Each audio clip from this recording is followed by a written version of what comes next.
2026 புதிய தமிழகம் வெல்லும் என்ற முழக்கத்தோடு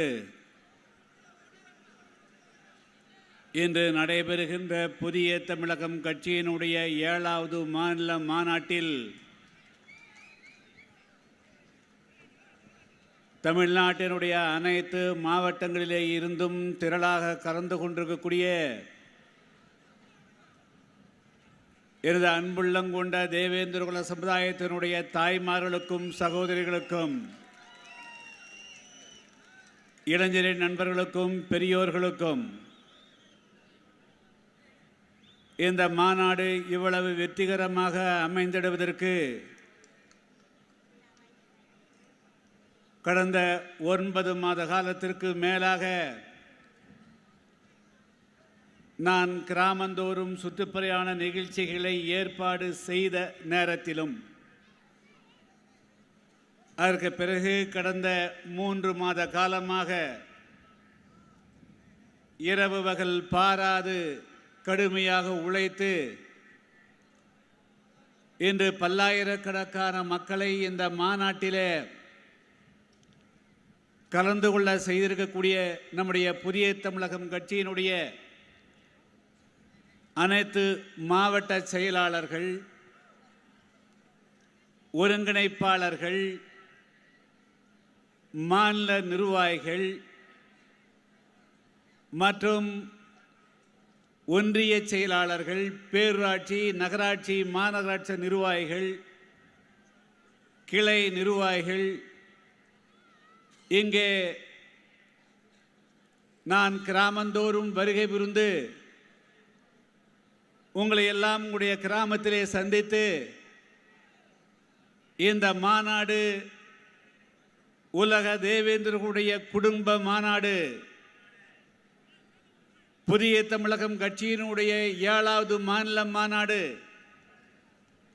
இந்த மாநாட்டிலே நீங்கள் எல்லாம் திரளாக கலந்து கொள்ள வேண்டும் என்று கேட்டுக்கொண்ட என்னுடைய அடிப்படையில் இந்த மாநாட்டிலே சரி சமமாக கலந்து கொண்டிருக்கக்கூடிய தாய்மார்களுக்கு முதற்கண் என்னுடைய நெஞ்சங்கனிந்த நன்றியும் வணக்கத்தையும் தெரிவித்துக் கொள்ள விரும்புகிறேன். அதேபோல எண்ணற்ற இளைஞர்கள் நான் எதிர்பார்த்ததை காட்டிலும் இந்த மாநாட்டிலே திரளாக இளைஞர்கள் கலந்து கொண்டிருக்கிறீர்கள். அவர்களுக்கும் என்னுடைய பாராட்டுக்களை தெரிவித்துக் கொள்ள விரும்புகிறேன். அதேபோல பெரியோர்கள் மற்றும் புதிய தமிழகம் கட்சியினுடைய ஆதரவாளர்கள் என எந்த மாவட்டத்திலே இருந்தும் விடுபடாமல் அனைவரும் இந்த மாநாட்டிலே கலந்து கொண்டிருக்கிறீர்கள்.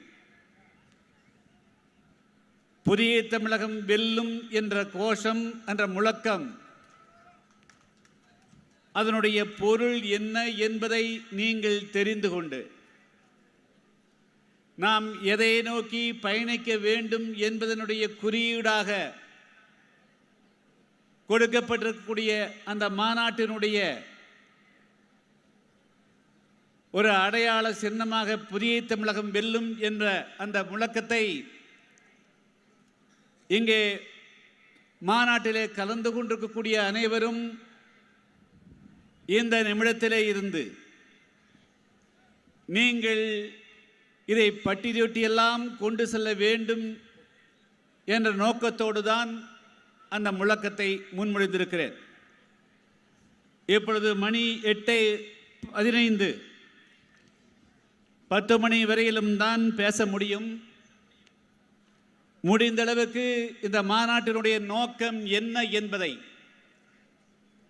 நாம் கடந்த 30 ஆண்டு காலமாக எப்படிப்பட்ட கஷ்டங்களையும் நஷ்டங்களையும் கடந்து இந்த நிலைக்கு வந்திருக்கிறோம் என்பதை பற்றி உங்களிடத்திலே நான் முடிந்தளவுக்கு நிச்சயம் எடுத்து சொல்வேன். நான் பேசிய பிறகு ஏறக்குறைய 36 தீர்மானங்கள் அனைத்தும் முத்தான தீர்மானங்கள். அந்த தீர்மானங்கள் தான் நம்முடைய புதிய தமிழகம் கட்சியினுடைய இளைஞர்களுக்கு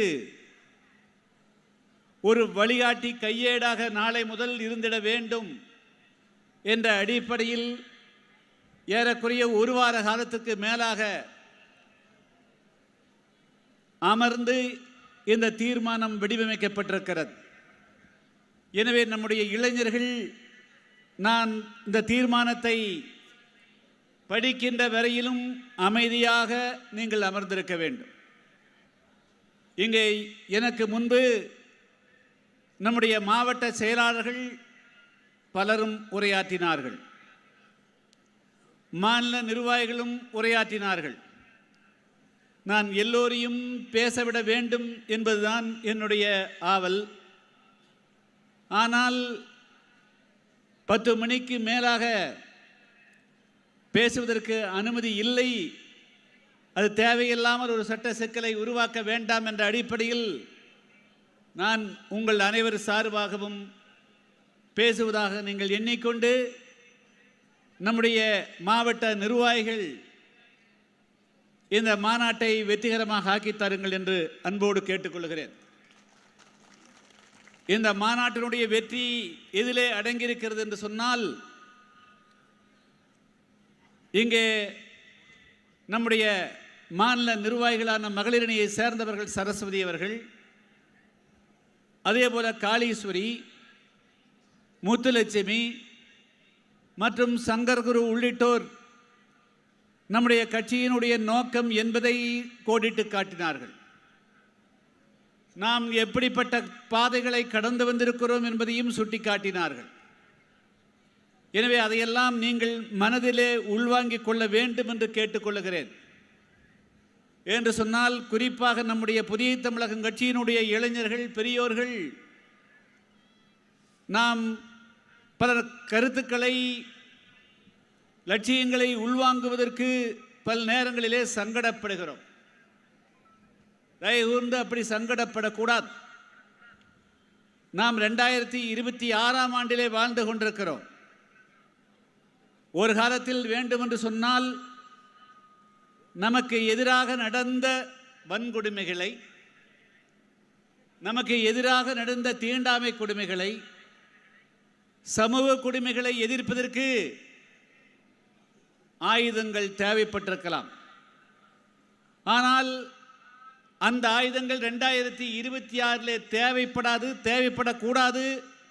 அதற்கு பதிலாக அறிவாயுதத்தை எடுத்திட வேண்டும், அன்பாயுதத்தை எடுத்திட வேண்டும் என்பதற்காகத்தான் உங்களிடத்திலே சில முக்கியமான கருத்துக்களை சொல்லிக்கொள்ள விரும்புகிறேன். கடந்த 9 மாத காலமாக இந்த மாநாட்டை எப்படியும் வெற்றிகரமாக ஆக்க வேண்டும் என்று சொன்னால், இப்பொழுதெல்லாம் அரசியல் கூட்டங்கள் எப்படி கூட்டப்படுகின்றன? ஆரத்தை எடுத்தால் 10 ரூபாயோ 20 ரூபாயோ, ஒரு கட்சிக்கு கொடி பிடித்தால் 100 ரூபாய், ஓட்டு போட்டால் 300 400 அல்லது 500 1000 வரையிலும். அதுபோல் இது போன்ற கட்சியினுடைய மாநாட்டுக்கு வருவதென்று சொன்னால் வாகனங்கள் அமர்த்தி கொடுக்க வேண்டும், அந்த சம்பளம் கொடுக்க வேண்டும், பிரியாணி கொடுக்க வேண்டும். அது மட்டும் இல்லாமல் ஆண்களாக இருந்தால் வேறு விதமான பொருட்களும் கொடுத்திட வேண்டும். ஆனால் என்ன செய்வது?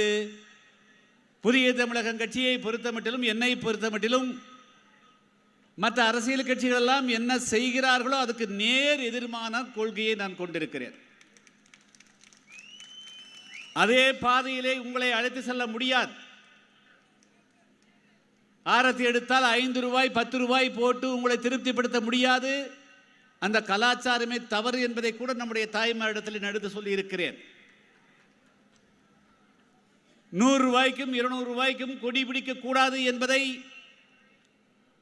உங்களை எல்லாம் ஏறக்குறைய 10 வருடம் 15 வருட இடைவெளிக்கு பிறகு உங்களுடைய கிராமத்திலே நான் சந்திக்கின்ற பொழுது எந்த காரணத்தை கொண்டும் நீங்கள் வேறு எந்த அரசியல் கட்சிக்கும் 100 ரூபாய்க்கும் 200 ரூபாய்க்கும் கொடி பிடித்து போகக்கூடாது என்று நான் விடிய விடிய பிரச்சாரம் செய்திருக்கிறேன்.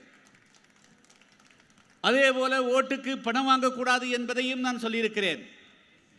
இன்னொன்றையும் மிக முக்கியமாக, அது நம்முடைய ஆண் சகோதரர்களுக்கு, இளைஞர்களுக்கு பல நேரங்களிலே கசப்பாக கூட இருந்திருக்கும்.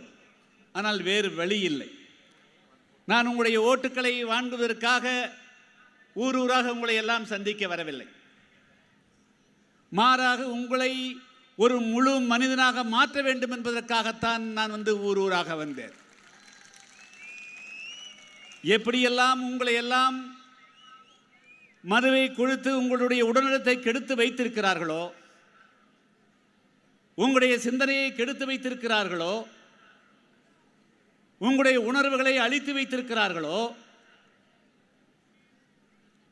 உங்களுடைய உரிமைகளை எல்லாம் பறித்து வைத்திருக்கிறார்களோ, உங்களை பிரஞ்சனித்து வைத்திருக்கிறார்களோ, உங்களுடைய பலத்தை புரியாமல் உங்களை அமைக்கி வைத்திருக்கிறார்களோ, அதிலிருந்து விடுதலை செய்ய வேண்டும் என்பதற்காக தான் உங்களை எல்லாம் கிராமந்தோறும் நோக்கி பார்க்க வந்தேன். எனவே அதே பாணியை, அதே வழியிலே நாங்கள் மக்களை திரட்ட செல்ல முடியாது. பல பேர் எங்களுக்கு வாகனம் கொடுப்பதற்கு கூட பல பேர் முன்வந்தார்கள். நான் அந்த மாநாட்டை நடத்துவதற்கு முன்பாக நம்முடைய மாவட்ட நிர்வாகிடத்திலே, ஒன்றிய நிர்வாகிடத்திலே 2-3 முக்கியமான கட்டளைகளை இட்டேன். அது எல்லோருக்கும், நம்முடைய தாய்மார்களுக்கும் பெரியோர்களுக்கும் தெரிந்து கொள்ள வேண்டும் என்பதை நான் அந்த நேரத்திலே வலியுறுத்த கடமைப்பட்டிருக்கிறேன். எந்த அரசியல் கட்சியுடைய வீட்டிலேயும் நீங்கள் சென்று, அவரிடத்திலே சென்று நீங்கள் உதவியை கேட்கக்கூடாது. என்று சொன்னால், கடந்த காலங்களிலே தெரிந்தோ தெரியாமலோ நீங்கள் செப்டம்பர் மாதம் 11ஆம் தேதி பரமக்குடி செல்வதற்காக ஒரு வாகனத்திற்காக சென்றிருப்பீர்கள். அதையே அவர்கள் முதலீடாக வைத்துக்கொண்டு தேர்தல் நேரத்திலே உங்களை அவர்களுக்கு விசுவாசிகளாக மாற்றி விடுகிறார்கள்.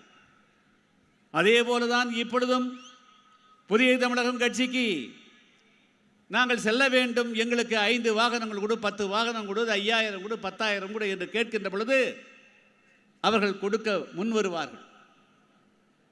நாளை என்ன செய்வார்கள்? தேர்தல் வந்தவுடன் உங்களை தனிப்பட்ட முறையிலே பேசுவார்கள். அன்று 5000 கொடுத்தேன், 10,000 கொடுத்தேன், 20,000 கொடுத்தேன் என்று உங்களை சொல்லாமல் சொல்லி நாம் எந்த லட்சியத்துக்காக போராட வேண்டுமோ அந்த லட்சியத்திலிருந்து உங்களை விலக்கி வைத்து விடுவார்கள். எனவேதான் நம்முடைய தாய்மாரிடத்திலே நான் கிராமத்திலே பேசுகின்ற பொழுது, என்ன கஷ்டப்பட்டாலும் உங்களுடைய கிராமத்திலே இருந்து நீங்களாக வாகனம் பிடித்து வாருங்கள். பல நேரத்தில் நம்முடைய தாய்மார்களோடு கூட சொன்னது உண்டு, எங்களுக்கு வாகனங்களை அனுப்பி வையுங்கள் என்று. நான் இப்பொழுது சொல்லியிருக்கிறேன், நாங்கள் வாகனங்கள் அமர்த்தி கொடுப்பதற்கு எங்காவது நாங்கள் சட்டவிரோதமாக குவாரியை நடத்தி கொண்டிருக்கிறோமா? மணல் குவாரிகளை நடத்தி கொண்டிருக்கிறோமா? நான் 1996 முதல் 2001 வரை சட்டமன்ற உறுப்பினராக இருந்த நேரத்தில், அல்லது 2011 முதல் 16 வரையிலும் இருந்த 5 ஆண்டு காலத்தில் எந்த இடத்திலாவது ஓட்டப்படாரும் சட்டமன்ற தொகுதியில் ஏதாவது ஒரு பிடி மண் இயற்கை வளத்தை நான் எடுத்ததாக யாராவது சொல்ல முடியுமா? ஏதாவது ஒரு சட்டவிரோதமான செயலில் ஈடுபட்டதாக சொல்ல முடியுமா? கடந்த 30 ஆண்டு கால அரசியல் வரலாற்றில் ஏதாவது விதிமுறைகளுக்கு மாறாக புதிய தமிழகம் கட்சியினர் ஈடுபட்டதை அனுமதித்தேன் என்று யாராவது சொல்ல முடியுமா? எனவே தமிழகத்தினுடைய அரசியல் வரலாற்றில் ஒரு முக்கியமான கருத்தை சொல்ல விரும்புகிறேன்.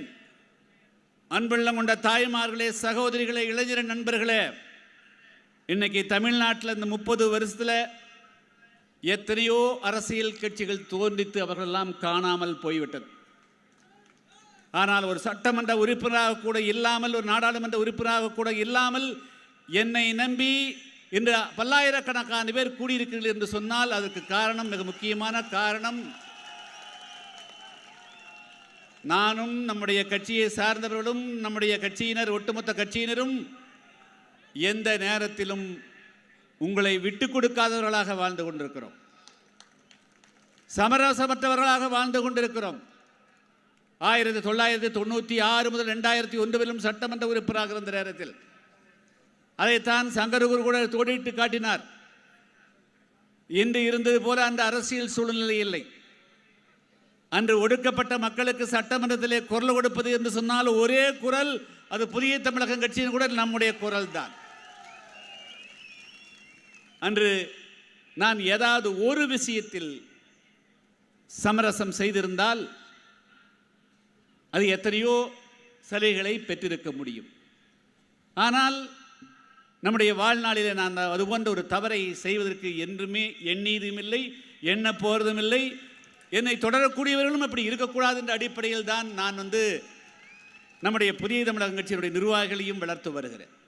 எவ்வளவோ சந்தர்ப்பங்கள், ஒன்றா இரண்டா, 1998 முதல் 2001 வரையிலும் மாஞ்சோலை தேயிலை தோட்ட தொழிலாளர்களுடைய தமிழ்நாட்டில் இருக்கக்கூடிய 10 லட்சத்துக்கு மேற்பட்ட தேயிலை தோட்ட தொழிலாளருடைய உரிமைக்காக, அவர்களுடைய சம்பள உயர்வுக்காக எவ்வளவு பெரிய போராட்டத்தை நடத்தினோம்.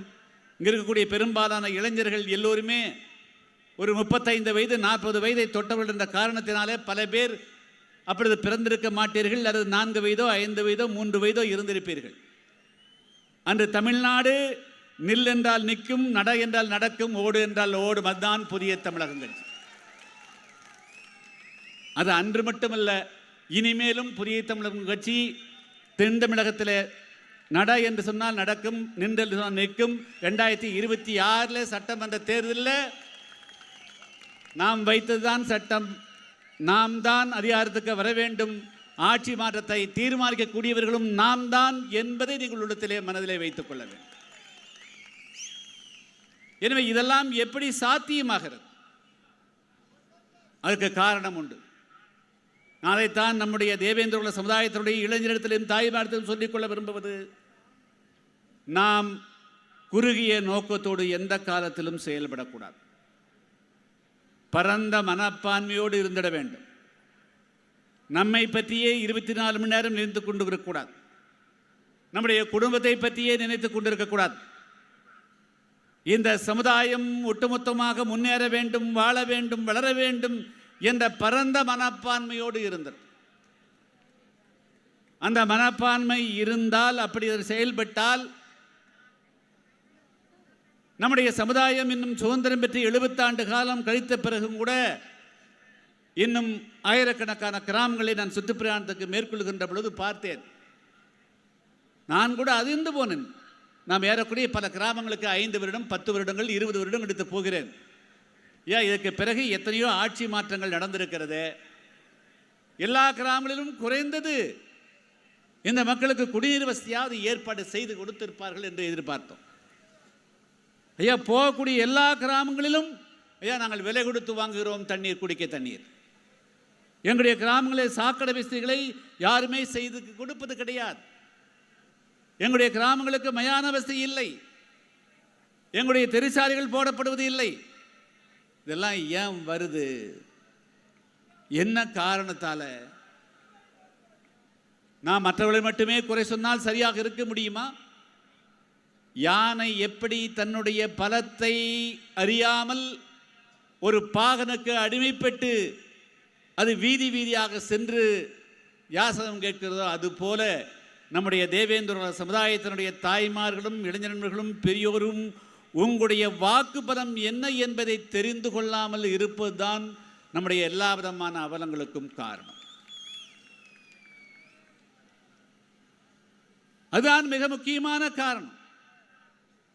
நான் ஏன் நீங்களெல்லாம் ஒன்றுபட இன்னைக்கு எதுக்கு உலக தேவேந்திரர்கள் ஒருங்கிணைய வேண்டும் என்று சொல்லுகிறேன் என்று சொன்னால், இன்னும் மற்ற சமுதாயங்களைப் போல நாம் அரசியல் விழிப்புணர்வு பெறவில்லை. கிராமத்திலே தேவேந்திர வேளாளர் சமுதாயத்தினுடைய உறவின் முறை என்று ஒரு போர்டை பார்க்கிறேன். ஆனால் அரசியல் தெளிவில்லை. வெறும் சாதியாக இருக்கிறீர்கள். அதற்கு பிறகு பல கட்சியினுடைய துண்டு உங்களுடைய தோளில் இருப்பதை நான் பார்க்கிறேன். அது என்ன பிரயோஜனம்? நீ வெறும் சாதியாக இருந்து உன்னுடைய அரசியல் சக்தியை நீ பயன்படுத்தி நீ அதிகாரத்துக்கு வர முடியாமல், ஏன் பல கிராமங்களுக்கு போகிறேன், இந்த கிராமத்தில் உங்களுடைய ஓட்டு என்ன என்று கேட்டால் நாங்கள் 2000 பேர் இருக்கிறோம், ஊராட்சி மன்ற தலைவர் யார் என்று கேட்டால் 10 குடும்பங்கள் இருக்கக்கூடியவரை ஊராட்சி மன்ற தலைவராக்கி இருக்கிறீர்கள். சரி, அந்த விசுவாசத்துக்காவது அந்த ஊராட்சி மன்ற தலைவர் உங்களுடைய கிராமங்களுக்கு ஏதாவது நன்மையை செய்திருக்கிறார் என்று சொன்னால் இல்லை. சட்டமன்ற உறுப்பினர்கள் யாராவது நம்முடைய கிராமங்களுக்கு மீண்டும் திரும்பி பார்த்தார்கள் சொன்னால் இல்லை. மற்ற சாதிக்காரனாவது விட்டு ரிசர்வ் தொகுதியில், ஒதுக்கப்பட்ட தொகுதியில் வெற்றி பெற்று செல்லக்கூடிய இந்த சமுதாயத்தை சார்ந்தவனும் கூட இந்த கிராமங்களுக்கு வரதில்லையே. சரி, இப்படியே விட்டுடலாமா? அப்போ எப்பொழுதுதான் நம்முடைய சமுதாயத்துக்கு விடிவு காலத்தை உண்டாக்குவது? இதுதான் நீங்கள் நம்முடைய இளைஞர்கள், நீ ஏன் வெறும் தேவேந்திரகுல வேளாளராய் இருந்தால் மட்டும் உன்னையும் பாதுகாத்துக் கொள்ள முடியாது, உன்னுடைய குடும்பத்தையும் பாதுகாத்துக் கொள்ள முடியாது, இந்த சமுதாயத்தையும் பாதுகாத்துக் கொள்ள முடியாது. எத்தனை கொலைகள் செய்தாலும் இந்த சமுதாயத்துக்கு விடுகாலம் வராது. அது தீர்வு அல்ல. என்ன தீர்வோ அதை நாம் உள்வாங்கிக் கொள்ளாமல், அதை மனதிலே கொள்ளாமல், அதில் விழிப்புணர்வு பெறாமல் அவன் இந்த சமுதாயத்தை பிரிக்கிறான், கூறாக்குறான், 4 கூறாக்குறான், 5 கூறாக்குறான். ஏன் நீங்க இப்படி பிரிந்து கிடக்கிறீர்கள்? ஏன் பிரிய வேண்டிய அவசியம் என்ன? இந்த அரசியல் கட்சிகளுக்கு கொடி பிடிப்பதால தேர்தல் நேரத்தில் அவன் கொடுக்கக்கூடிய 5000 10,000 வாங்கி பாக்கெட்டில் போடுறதுனால உன்னுடைய குடும்பம் முன்னேறுதா? நீ ஏதாவது வளர்ந்துருக்கிறியா? நீ அதே அழுக்கு வேட்டியோடு தான் இருக்கிற. நான் எத்தனையோ ஆயிரக்கணக்கான கிராமங்கள் போறேன்னு, எந்த கிராமத்திலையும் 10 கார் உங்கள் பகுதியில் பார்க்க முடியது இல்லையே, பல பேர் மாடி வீட்டு இல்லையே. மதுரை, திண்டுக்கல் பிரதான சாலை இருக்கக்கூடிய கிராமங்கள், எத்தனையோ கிராமங்கள் பார்க்குறேன். அந்த கிராமங்களில் கூட 3 சென்ட் வீட்டு மனை கூட இந்த மக்களுக்கு சொந்தமாக இல்லை. 1947 ஆகஸ்ட் மாதம் 15ஆம் தேதி நாட்டுக்கு சுதந்திரம் வந்தது. சுதந்திரம், சமத்துவம், சகோதரத்துவம் என்று இந்திய அரசியல் சாசனத்திலே எழுதி வைக்கப்பட்டிருக்கிறது. தீண்டாமை ஒழிக்கப்பட்டது. அன்டச்சபிலிட்டி, அபாரிசல் என்று இந்திய அரசியல் சாசனத்திலே இருக்கிறது, சொல்லியிருக்கிறது. எந்த கிராமத்திலாவது இத்தனை ஆயிரம் காவல்துறையினர் இருக்கிறார்களே, வருவாய்த்துறையினர் இருக்கிறார்களே, சட்டமன்ற உறுப்பினர்கள், நாடாளுமன்ற உறுப்பினர்களே, எங்காவது ஒரு தீண்டாமை கொடுமை இருந்தால் இந்த நாட்டினுடைய சட்டப்படி நடக்க வேண்டியவர்கள், இந்த மக்களுக்கு பாதுகாப்பு அளிக்க வேண்டியவர்கள் எங்காவது ஓரிடத்துல அவர்கள் உனக்கு பக்கபலமாக இருந்துக்கிறாங்கன்னு சொல்லு. உன்னுடைய பிரச்சனைக்காக குரல் கொடுத்துக்கிறாங்கன்னு சொல்லு. உனக்காக எங்காவது அவர் பேசி இருக்கிறாங்கன்னு சொல்லு.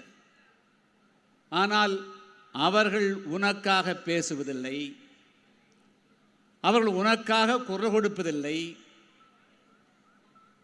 அவர்கள் உன்னுடைய பக்கம் நிற்பதில்லை.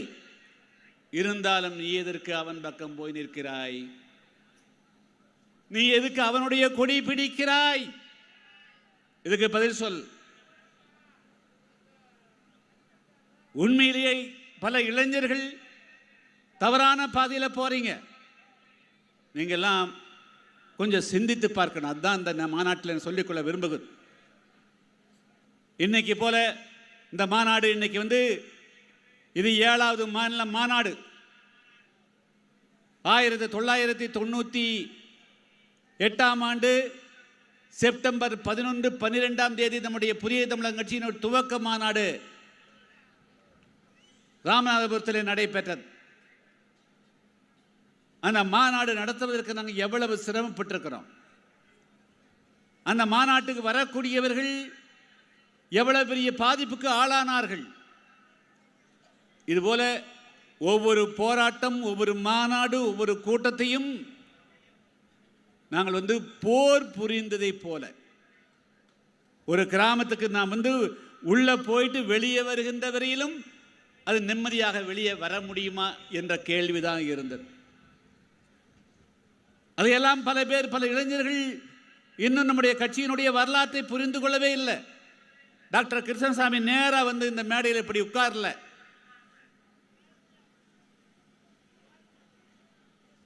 உங்களுடைய அப்பாமார்கள் தாத்தாமார்களை கேட்டு பாருங்கள். 1995க்கு முன்பு திருநெல்வேலி மாவட்டம் எப்படி இருந்தது, தூத்துக்குடி எப்படி இருந்தது, ராமநாதபுரம் எப்படி இருந்தது, இது தென் தமிழகத்தில் இருக்கக்கூடிய 10-15க்கு மேற்பட்ட மாவட்டங்களில் நம்முடைய தாய்மார்கள், நம்முடைய சகோதரர்கள், பெரியோர்கள் சாதாரணமான ஒரு மனிதர்களாக கூட மதிக்கப்பட்டார்கள் நினைப்பார். 1957ஆம் ஆண்டு ராமநாதபுரம் மாவட்டம் முதுகுளத்தூர் கடலாடி பகுதியில் மிகப்பெரிய கலவரங்கள் நடந்தது.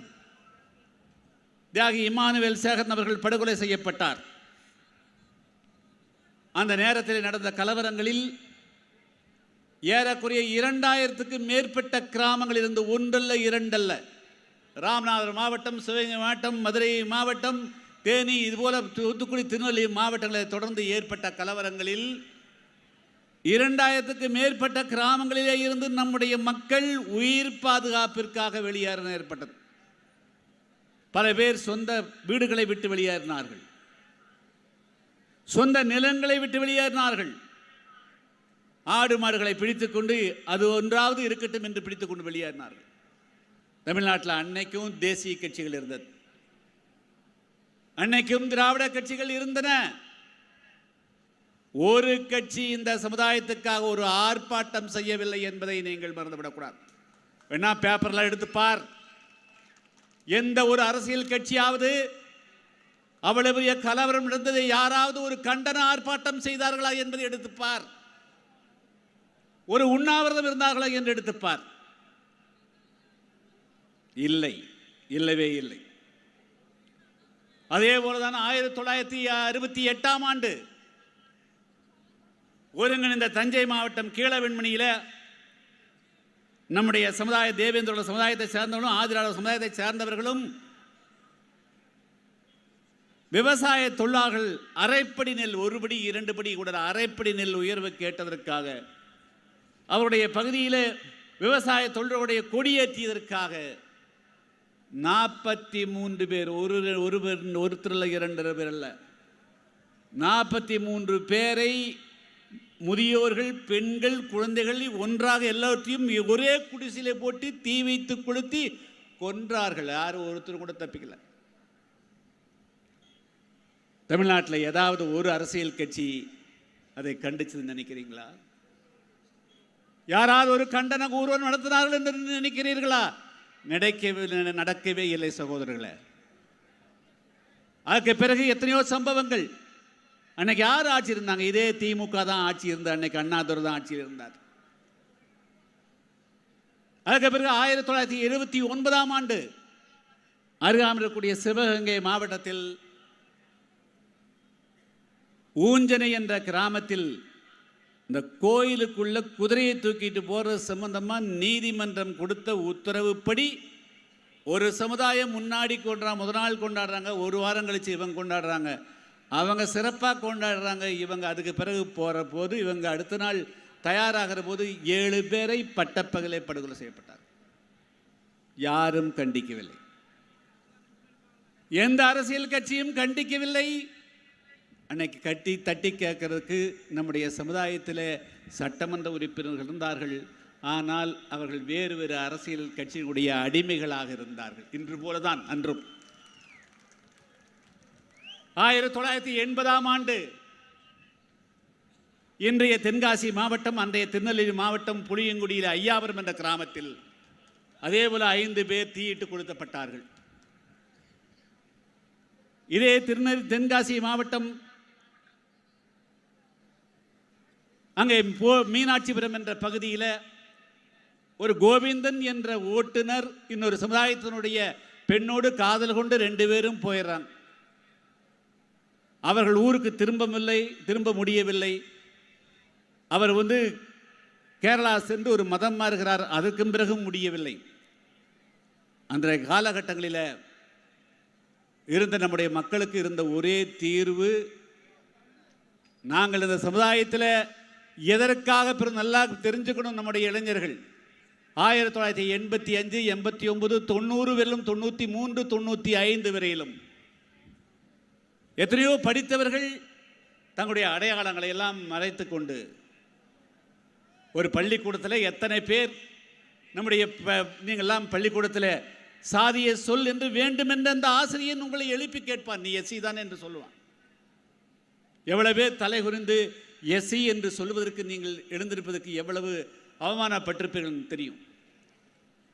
அன்னைக்கு இருந்த ஒரே தீர்வு நாங்கள் மதம் மாறி செல்வது என்றுதான் அன்னைக்கு நம்முடைய மக்களுக்கு தெரிந்த ஒரே தீர்வு அதுதான். இதே போன்ற நிலைதான் 1995ஆம் ஆண்டு கொடியங்குளம் சம்பவத்துக்கு பிறகு நான் நேரடியாக கோயம்புத்தூரில் இருந்து கொடியங்குளம் சென்றேன். இரவு 10 மணிக்கு தகவல் கிடைக்கிறது. இரவோடு இரவாக காரை எடுத்து நானே ஓட்டிக்கொண்டு காலை 11 மணிக்கு கோவில்பட்டி வந்து அங்கே குளித்து விட்டு 12 மணி அளவில் கொடியங்குளம் சென்றோம். அதற்கு பிறகு அவற்றையெல்லாம் நீதிமன்றத்தில் தாக்கல் செய்து முதல் முறையாக தமிழகத்தினுடைய அரசியல் வரலாற்றில் ஒரு பொதுநல வழக்கு நம்முடைய மக்களுக்காக போடப்பட்டது. நம்முடைய புதிய தமிழக ஆட்சியில் தான். ஆகஸ்ட் மாதம் 31ஆம் தேதி சம்பவம் நடந்தது. செப்டம்பர் மாதம் 6ஆம் தேதி நீதிமன்றத்தின் உத்தரவுப்படி கொடியங்குளம் மக்களுக்கு குடிநீர் கொடுக்கணும், பாதுகாக்கப்பட்ட குடிநீர் கொடுக்கணும். என்று சொன்னால் அங்கே இருந்த கிணத்துல கூட பெட்ரோல் கலந்தாங்க, நாயை கூட சுட்டு கொண்டாங்க, அரிசி மூட்டையை வெட்டினாங்க, பாத்திரங்கள் சாப்பிடக்கூடிய பாத்திரத்தை கூட அழிச்சு போட்டாங்க. அந்த செப்டம்பர் 6ஆம் தேதி சென்னை உயர்நீதிமன்றத்தில் ஒரு உத்தரவு முதல் முறை அந்த நாம் தொடுத்த வழக்கு அந்த நீதிமன்றம் ஏற்றுக்கொண்டு இந்த மக்களுக்கு பாதுகாக்கப்பட்ட குடிநீர் கொடுங்கள் மற்றும் உணவுப் பொருள் வழங்குகிற ஆர்டர், அந்த ஆர்டரை வாங்கிட்டு வர்ற போது கோவில்பட்டியில் ஒருத்தருடைய தலைமையில் ஒரு 100க்கு மேற்பட்ட கிராமங்கள் 2000 பேர் எல்லோரும் மதம் மாறுவதற்கு விண்ணப்பம் தயாராகி சொன்னாங்க. அப்போ தான் அதுக்கு பிறகுதான் என்னடா மதம் மாறுங்கிறாங்க, இது எப்படி தீர்வாக இருக்க முடியும்? யார் வேண்டுமென்றாலும் இயேசுவை கும்பிடலாம், அல்லாவை தொழுகலாம், சிவனை தொழலாம், முருகனை தொழுகலாம், அது அவருடைய தனிப்பட்ட நம்பிக்கை. ஆனால் சமூகத்தில் ஏற்பட்ட பிரச்சனைக்காக ஒன்றிலிருந்து ஒரு மாறுவது எப்படி அதுக்கு பாதுகாப்பு அளிக்க முடியும்? நான் அதை பார்த்தவுடன் அப்போ கூட அதிகமாக ட்ரெஸ் எல்லாம் கூட கொண்டு வரல, கோயம்புத்தூர் இருந்தேன், அப்படியே தங்கிட்டேன். மீண்டும் ஒரு 3 ட்ரெஸ் எடுத்துகிட்டு வர சொல்லிவிட்டு இங்கே அங்கே கடையில் எடுத்து சொல்லிவிட்டு அப்படியே தங்கி அதுக்கு பிறகு தான் கிராமந்தோறும் போனேன். போய் என்ன சொன்னேன், நீ உன்னுடைய அந்த சமுதாயம் இன்று வேண்டுமென்றால் ஏழைகளாக கூலி விவசாயிகளாக இருக்கலாம், ஆனால் கன்னியாகுமரியிலிருந்து திருச்செங்கோடு வரையிலும் இருந்த நிலபுரங்களுக்கு சொந்தக்காரர்களாக இருந்தவர்கள் இந்த தேவேந்திர சமுதாயத்தை சார்ந்தவர்கள். 15-20 தலைமுறையிலே இந்த மக்களுடைய நிலங்கள் எல்லாம் பறிக்கப்பட்டு விட்டது. சொந்த நிலங்களிலே விவசாய தொழிலாக்கப்பட்டிருக்கிறீங்க. குதிரை கீழே தள்ளியதோடு மீண்டும் குப்புற தள்ளியதோடு மீண்டும் மிதித்து என்று சொல்லுவதைப் போல உங்களுடைய நிலங்களை எல்லாம் பறித்ததோடு உங்களுடைய அடையாளத்தையும் அளித்து விட்டார்கள். நல்லா ஞாபகம் வச்சுக்கணும். தேவேந்திர வேளாளர் என்ற அடையாளத்தையும் அளித்து விட்டார்கள். உங்களுடைய பரந்தறியாமல் மற்ற அரசியல் கட்சிகளுடைய ஓட்டு போடக்கூடியவராக இருக்கிறீர்கள். அதனால் நான் கிராமந்தோறும் அதுக்கு பிறகுதான் தூத்துக்குடி மாவட்டத்திலையும் விளாத்திக்குளம், கோதிலும், விருதுநகர் என்ற பகுதிகளுக்கெல்லாம் சென்று முதல்ல எல்லா கட்சி கொடியும் இறக்கு, சேப்பு பச்சை கொடி ஒன்றை மட்டும் ஏற்றுன்னு சொன்னேன்.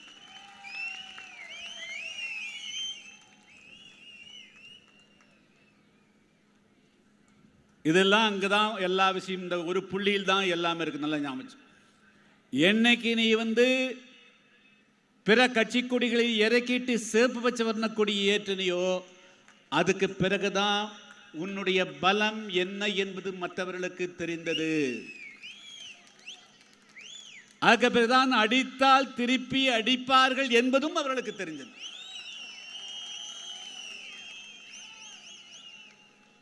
எந்த சட்டமன்ற உறுப்பினரும் எந்த நாடாளுமன்ற உறுப்பினரும் தேவேந்திர மக்கள் வாழக்கூடிய ஒரு கிராமத்துக்கு கூட செல்ல முடியல. பல லட்சம் ரூபாயோடு எப்படியாவது கொடியங்குளம் மக்களை திருப்திப்படுத்த முடியாதா என்ற நோக்கத்தோடு 2-3 அமைச்சர்கள் பெட்டி பணம் லட்சக்கணக்கான ரூபாய் எடுத்துக்கொண்டு கொடியங்குளம் போனார்கள். அந்த கொடியங்குளம் மக்கள் உள்ளே விடலை. அதே போல அன்றைய முதல்வராக இருந்த ஜெயலலிதா அவர்கள் இந்த மக்களுக்கு ஏதோ தவறு நடந்து விட்டது, அவர்களை எப்படியாவது சரி செய்ய வேண்டும் என்ற நோக்கத்தோடு தெய்வ செயல்புரத்தில் துவங்கி 10 கிராமங்களுக்கு சுற்றுப்பிரயாணம் மேற்கொண்டார். அன்புள்ள கொண்ட தாய்மார்களை, இளைஞரணி சகோதரர்களை மனதிலே வைத்துக் கொள்ளுங்கள். அந்த 15 கிராமத்திலிருந்து ஒரு தாய்மாரும் கூட ஒரு முதலமைச்சர் வந்திருக்கிறார் என்று எட்டி பார்க்கல. இதெல்லாம் வரலாறுகள். இதையெல்லாம் நான் இப்படியெல்லாம் போராடி கொண்டிருக்கின்ற பொழுது ஒருத்தர் வந்தார், எதிராக அறிக்கை கொடுத்தார். கிராமத்துக்கு போனாங்க, தாய்மார்கள் சொன்னாங்க, ஐயா நீங்க எதுவும் அறிக்கை கொடுக்கக்கூடாது, நாங்க பார்த்துக்கிறோம், நாங்க அவங்களை எப்படி அனுப்பணுமோ அனுப்பி வச்சாங்க. அதனால நல்லதையும் கெட்டதையும் நம்முடைய தாய்மார்களும் இளைஞரும் நண்பர்களும் தெரிந்து கொண்டால் நமக்கு விடிவு காலம் வரும். எனவே புதிய தமிழகம் கட்சி சும்மா கட்சி சாதாரணமாக ஒரு கொடியை வச்சு கட்சியை துவங்கி இப்படி வந்துடல. பல விதமான கஷ்டங்களையும் தொல்லைகளையும் துன்பங்களையும் தாங்கித்தான் இந்த நிலைக்கு வந்திருக்கிறோம். எனவே 95 எல்லா கொடிகளையும் இறக்கிவிட்டு புதிய சிவப்பு பச்சை கொடியின் கீழ் ஒன்றுபட்ட காரணத்தினால்தான் இந்த சமுதாயத்துக்கு ஒரு பலம் வந்தது. என்ன வந்தது? பலம் வந்தது. அதே பலத்தோடு தான் 96 சட்டமன்ற தேர்தலில் போட்டியிட்டோம். நான் ஒரே 1 லட்சம் ரூபாய் மட்டும்தான் செலவழித்தேன். எவ்வளவு? ஒரே 1 லட்சம். மீதி அத்தனையும் செலவழித்ததும் தேர்தலை நடத்தியதும் எதுவுமே தெரியாமல் இருந்த கொடியங்குளம் மக்கள், அதாவது ஓட்டப்படாத மக்கள் தான் அவர்கள் தேர்தலை நடத்தி வெற்றி பெற வைத்தார்கள். அதே வேகத்தில் தான் 1998ஆம் ஆண்டு தென்காசி நாடாளுமன்ற தொகுதியில் போட்டியிட்டோம். 1,28,000 வாக்கள் அன்னைக்கு நினைச்சு பாரு. அன்னைக்கு வந்து அத்தனை கிராமங்களிலும் 1000 ஓட்டு இருந்தா 980 ஓட்டு, 20 ஓட்டு சும்மா சாதாரணமாக அது ஒப்புக்காக வச்சுட்டு பூர்த்தி பண்ணுவோம். அப்படித்தான் எல்லா கிராமங்கள் இருந்தது. அந்த ஒற்றுமையின் காரணமாகத்தான் எல்லா அரசியல் கட்சிகளும் நம்மை கண்டு பயந்தார்கள். இந்த சமுதாயத்துக்கு ஒரு மதிப்பு மரியாதை வந்தது என்று சொன்னால் அந்த ஒற்றுமையின் காரணம்தான். இன்னைக்கு ஏன் மீண்டும் பல சம்பவங்கள் நடக்கிறது அப்படின்னு சொன்னால் நம்மிடத்திலே ஒற்றுமை இல்லாமல் போவதுதான். நீங்க ஒற்றுமை இல்லாமல் போய் என்ன சாதிக்க முடியும்? 4 பேர் 5 பேர் போனா 10 பேர் போனா சரி, உங்களை பெரிய தேவேந்திர சமுதாயத்தினுடைய தளபதி வந்துட்டார்னு மனசால மதிச்சா உங்களுக்கு பணம் கொடுக்க போறான்.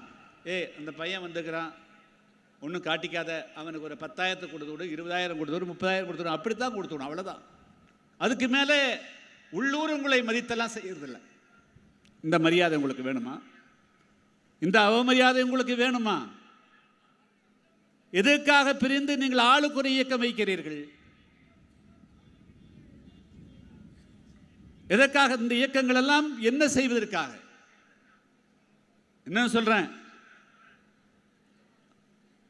நம்முடைய சமுதாயத்தை சார்ந்த இளைஞர்கள் அல்லது வேறு மற்றவர்கள் எல்லாம் எல்லாரும் ஒற்றுமையா ஒரே புள்ளியில் இருந்தா, என்ன சொல்றேன், 2026 ஏறக்குறைய 20 மாவட்டங்களில் நாம் தான் ஆதிக்கம் செலுத்த போகிறோம். நாம் தான் தீர்மானிக்கக்கூடிய சக்தியாக.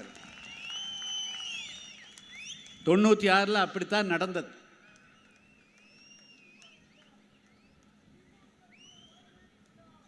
நாங்கள் 96 வெறும் 6 சட்டமன்ற தொகுதியில் மட்டும் போட்டியிட்டு மீறி எல்லா தொகுதிகளிலும் அன்றைய ஆளுங்கட்சியாக இருந்த அதிமுகவை தோற்கடியுங்கள் என்று சொன்னோம். மக்கள் அந்த கட்சி அங்கே மட்டுமல்ல, தமிழ்நாடு எங்கும் தோற்கடித்தார். எப்பொழுதும் சொல்கிறேன், 96 என்ன நிலைமை இருந்ததோ அதே போல் 2026 ஒரு நல்ல நிலைமை வந்திருக்குது. புதிய தமிழகமும் நம்மோடு தோழமையோடு போட்டியிடக்கூடியவர்களும் தவிர மற்றவர்கள் இன்னைக்கு இருக்கிற ஆட்சியாளர்களை தோற்கடித்து வீட்டுக்கு அனுப்ப வேண்டும் என்பதுதான் நம்முடைய முக்கிய தீர்மானம். அவருடைய தோல்வியில்தான் நம்முடைய வெற்றி அடங்கியிருக்கு. அவருடைய தோல்வியில்தான் நம்முடைய வெற்றி அடங்கியிருக்கு. நானும் முன்னாள் முதல்வர் கலைஞர் கருணாநிதி அவர்களோடு 5 ஆண்டு காலம் உறவித்திருக்கிறேன். அதுக்கு முதல் 1975 அவரோடு தெரியும். அம்மையார் ஜெயலலிதாவை தெரியும். மூப்பனாரோடும் எல்லோரோடும் நெருங்கி பழகியிருக்கிறோம். ஆனால் இன்று இருக்கிற முதல்வரை போல ஒரு அகங்காரம் பிடிச்சவரை யாரையும் நான் பார்த்ததே கிடையாது. நான் பிடித்தது முயலுக்கு 3 கால் என்று மட்டுமே அவர் செய்து கொண்டிருக்கிறார். ஆனால் அவர் அப்படி நடந்து கொள்கிறாரே. நம்முடைய சமுதாயத்தை சார்ந்தவர்கள் ராமநாதபுரத்திலும் மற்ற மாவட்டங்களிலும் இன்னும் அவரை ஆதரிப்பது எந்த விதத்தில் சரியாக இருக்க முடியும்? என்னெல்லாம் துரோகம் செய்து வருகிறார்கள். இங்கே இருக்கக்கூடிய தாய்மார்கள் பெரியோர்களுடைய பிள்ளைகளை எல்லாம் என்ன நோக்கத்துக்காக படிக்க வைக்கிறீங்க? இந்த பிள்ளைகள்லாம் படித்து ஏதாவது ஒரு வேலைக்கு போகணுங்கிறதுக்காக தானே படிக்க வைக்கிறீங்க. நான் கேட்கிறேன், எந்த ஒரு கிராமத்திலாவது, எந்த ஒரு பேராட்சி, எந்த ஒரு நகராட்சியிலாவது உங்களுடைய பிள்ளைகளுக்கு அவங்க நீங்கள் இந்த ஆளுங்கட்சியினுடைய ஆதரவாளராக இருந்தாலும் கூட நீங்கள் இலவசமாக யாராவது ஒருத்தருக்கு வேலை கொடுத்துக்கிறான்னு சொல்லுங்க. சத்துணவு அமைப்பாளர்னா 8 லட்சம் கொண்டா, 9 லட்சம், ரேஷன் கடைனா 10 லட்சம் கொண்டா, எல்லா பொறுப்புகளுக்குமே விலை பேசுறாங்களே. அட இதுலையும் நீ கனிவுகளை கொள்ளை அடிக்கிறாய். அரசாங்கத்தினுடைய பட்ஜெட்டில் கோடி கோடியாக 10%, 15%, 20% எடுத்துக்கிறீங்க. அதுக்கு பிறகுமா உங்களுக்கு ஆசை போக மாட்டேங்குது. ஒரு சட்டமன்ற உறுப்பினர் 5 வருஷத்தில் மினிமம் 500 கோடிக்கு 1000 கோடிக்கு அதிபதி ஆகணும். ஒரு அமைச்சர் 10,000 கோடிக்கு அதிகாரம். 1 கோடி 2 கோடி 10,000 கோடிங்க. ஒவ்வொரு துறையிலும் 10,000 கோடி, 20,000 கோடி. ஏன் நம்முடைய மக்கள் இன்னைக்கு பசியோட பட்டினியோட கிடக்கணும்? நம்முடைய தேவேந்திர மக்கள், படித்த இளைஞர்கள் அரசாங்கத்துடைய வேலை வாய்ப்பில் பெறுவதற்காக எவ்வளவு பெரிய கஷ்டங்கள் பட வேண்டியிருக்குது. நாம் எஸ்சியிலிருந்து வெளியேற வேண்டும் என்று போராடி கொண்டிருக்கிறோம். இன்னைக்கு வரலும் 2021 பெயர் மாற்றம் செய்தார்கள். மத்திய மாநில அரசுகள் 2 பேரும் சேர்ந்து நம்முடைய மக்களுக்கு கொடுக்க வேண்டிய அந்த பட்டியல் வெளியேற்றத்தை கொடுக்கல. சரி, ஷெட்யூல் காஸ்டில் வச்சிருக்கிறேன். ஷெட்யூல் காஸ்டில் என்னென்ன சமுதாயமெல்லாம் இருக்குது? தேவேந்திர வேளாளர் இருக்கிறார்கள், ஆதிராவிடர் இருக்கிறார்கள், அதுபோக முன்னொரு சமுதாயம் இருக்குது, அதுபோக சிறு சிறு சமுதாயங்கள் இருக்கிறார்கள். அதில் 18% இந்த சமுதாயத்துக்கெல்லாம் சேர்ந்து இடஒதுக்கீடு. திடீரென்று 2010 அன்று முதல்வர் அந்த கருணாநிதியினுடைய தலைமையில் ஒரு கூட்டத்தை போட்டு 3% அவர்களுக்கு என்று ஒதுக்குகிறார்கள். அந்த 3% 18ல் 3 பிரித்து கொடுக்கறதும் கூட பிரச்சனை இல்லை. எஞ்சி இருக்கக்கூடிய எல்லா முன்னுரிமை அடிப்படை அவங்க வந்தாங்கன்னா மீதி இருக்கிற 15% அவர்களுக்கு தான். அந்த அடிப்படையில் தான் கடந்த 5 வருடத்தில் ஏறக்குறைய 25,000க்கு மேற்பட்ட பணியிடங்கள் தேவேந்திர வேளாளர் சமுதாயத்திற்கும் ஆதிராவிடன் அழைக்கப்படக்கூடிய பறையர் சமுதாயத்துக்கும் சேர்ந்திருக்க வேண்டிய மிக உயர்ந்த பதவிகள். சாதாரணமான சத்துணவு அமைப்பாளர், அங்கன்வாடி அமைப்பாளர், ரேஷன் கடை ஊழியர் அல்ல, நிரந்தரமான பெரிய பதவிகள். குறிப்பாக 50,000, 1 லட்சம், 1,50,000 ரூபாய் சம்பளம் பெறக்கூடிய, அரசாங்கத்தினுடைய உதவி பெறக்கூடிய தனியார் பள்ளிகள், தனியார் கல்லூரிகள், அதே போல பதிவுத்துறை, வேளாண்மை துறை, மருத்துவத்துறை, காவல்துறை என்ற உயர் பதவி அனைத்திலுமே அந்த சமுதாயத்தை கூப்பிட்டு 10 பதவி இருந்தால் உடைச்சு 10 மாவட்டத்துக்கு கொடுத்து ஒரு போஸ்ட் அது அவங்களுக்கு மட்டுமே சொந்தம் என்று ஏறக்குறைய 25,000 பணியிடங்களை அவர்கள் தாரை வார்த்து கொடுத்துக்கிறாங்க. இருக்கும் நாங்கள் புலி, எலி, சிறுத்தை, சிங்கம்னு சொல்லிட்டு 4 பேர் ஒரு கட்சி வச்சு நடத்துகிறான். ஒரு நாள் சட்டமன்றத்தில் இதை எதிர்த்து அவங்க குரல் கொடுக்கல. அந்த சமுதாயத்தை சார்ந்தவர்களுடைய இளைஞர்களுக்கு நான் வைக்கக்கூடிய வேண்டுகோள், இதான் அண்ணல் அம்பேத்கருக்கு செய்யக்கூடிய நீங்கள் விசுவாசம்.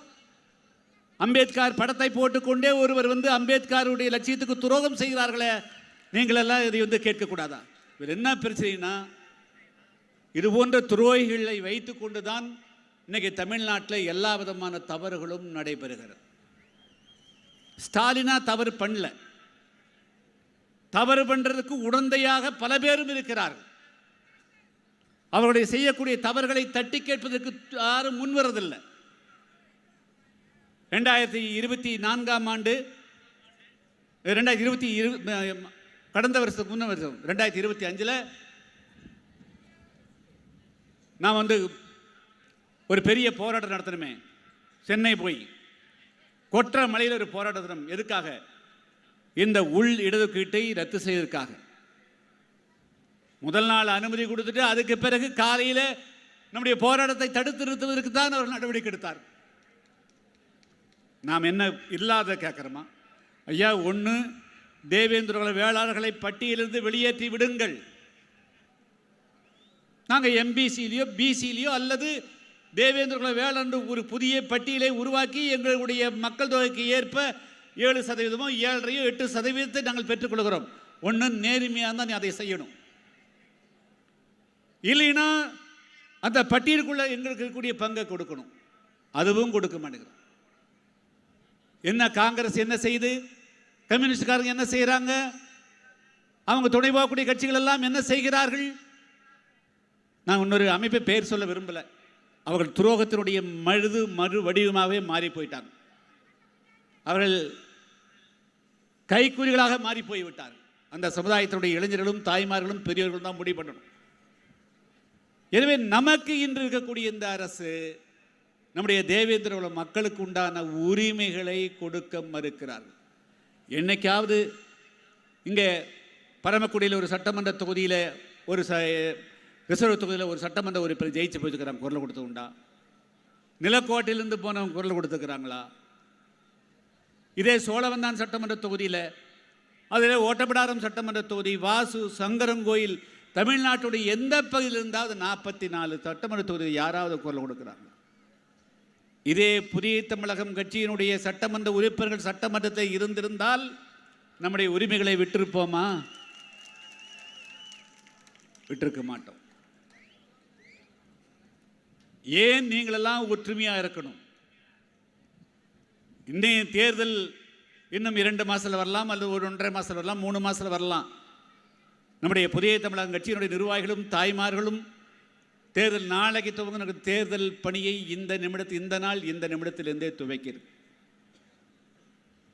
ஏன்னா மற்றவர்களுக்கு இந்த தேர்தல் அவர்களுக்கு இன்னைக்கு இருக்கிற ஆளுங்கட்சிக்கு 10,000 கோடி சம்பாதிச்சவனுக்கு 30,000 கோடி சம்பாதிக்கலாம்னு ஆசை வரும். 20,000 கோடி சம்பாதிக்க 60,000 கோடி சம்பாதிக்கலாம்னு வரும். ஏற்கனவே 2 லட்சம் 3 லட்சம் கோடி சம்பாதித்திருக்கக்கூடிய அந்த குடும்பத்துக்கு 10 லட்சம் கோடி 20 லட்சம் கோடி சம்பாதிக்கலாம்னு ஆசை வரும். ஆனால் அந்த ஆசையெல்லாம் உங்களுக்கு வர வேண்டாம். ஆனால் இந்த சமுதாயம் நிம்மதியாக வாழணும் இல்லை, இந்த சமுதாயம் மரியாதையோடு வாழணும் இல்லை, இந்த சமுதாயம் சட்டமன்றத்தில் சட்ட ரீதியாக கொடுக்கப்பட்ட உரிமைகளோடு வாழணும் இல்லை. இத்தனை ஆண்டு காலம் 5 வருஷம் நீ இருந்து என்னமோ ஒவ்வொரு ஊரா போய் நீ ஏதோ இந்த மக்களுக்கு என்னமோ திட்டங்களை அறிவிக்கிற. என்ன திட்டங்களை கொடுக்குற? என்ன திட்டம் மக்களுக்கு போய் சேருது? எந்த திட்டமும் மக்களுக்கு இந்த ஆட்சி இருக்கிறதும் போய் சேராது, அவர்கள் சேர்க்க மாட்டார்கள். அதனால் ஒரே வழி, இந்த ஆட்சிக்கு விடை கொடுக்கிறதுக்கு ஒன்றுதான் வழி. வெறும் விடை கொடுப்பதல்ல, விடை கொடுத்து ஒரு திருடன் போய் இன்னொரு திருடனை கொண்டு வந்து உட்கார வைக்கிறது அல்ல. தமிழ்நாட்டில் இனிமேல் ஆட்சி அதிகாரம் என்று சொன்னால் அது புதிய தமிழகம் கட்சியும் அங்கம் பெற வேண்டும் என்பதுதான் அதான் லட்சியம்.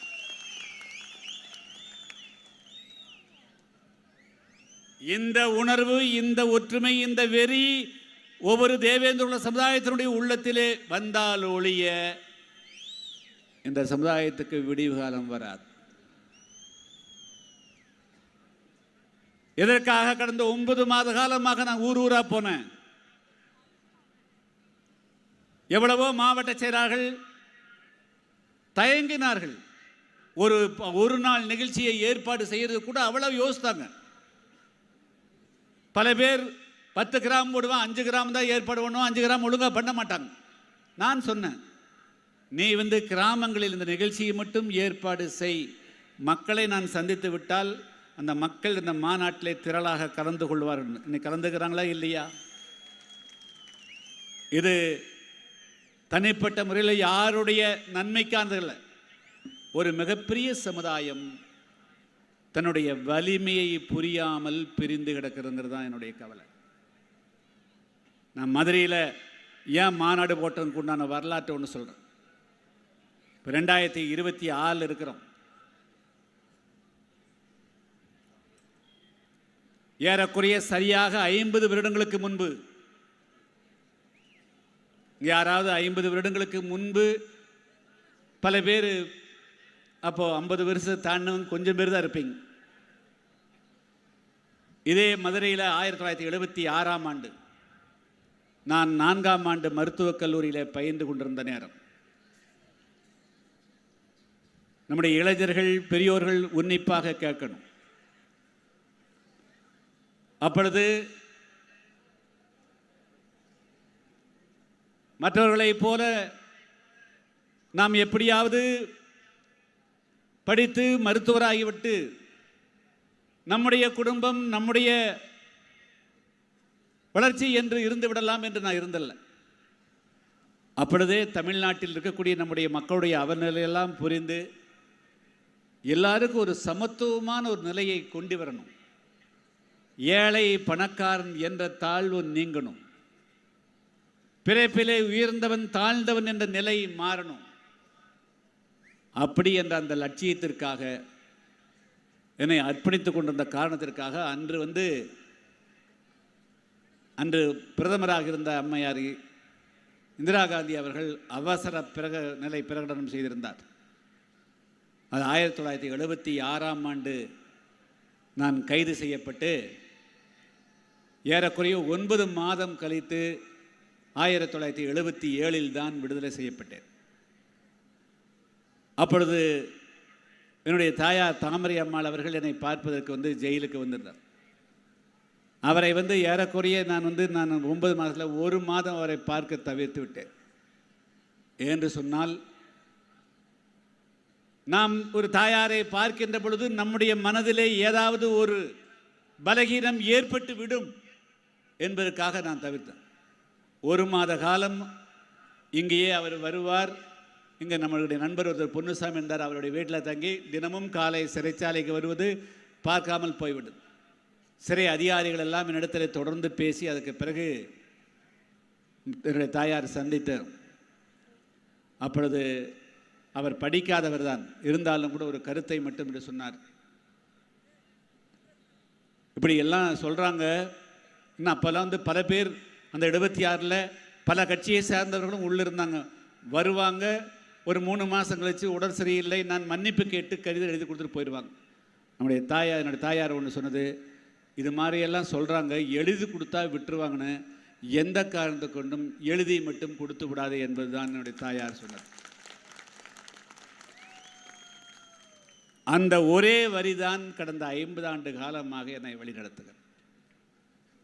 எந்த விதமான சூழ்நிலை வந்தாலும், அதுக்கு பிறகு எவ்வளவோ சூழ்நிலைகள், மோசமான சூழ்நிலைகள்.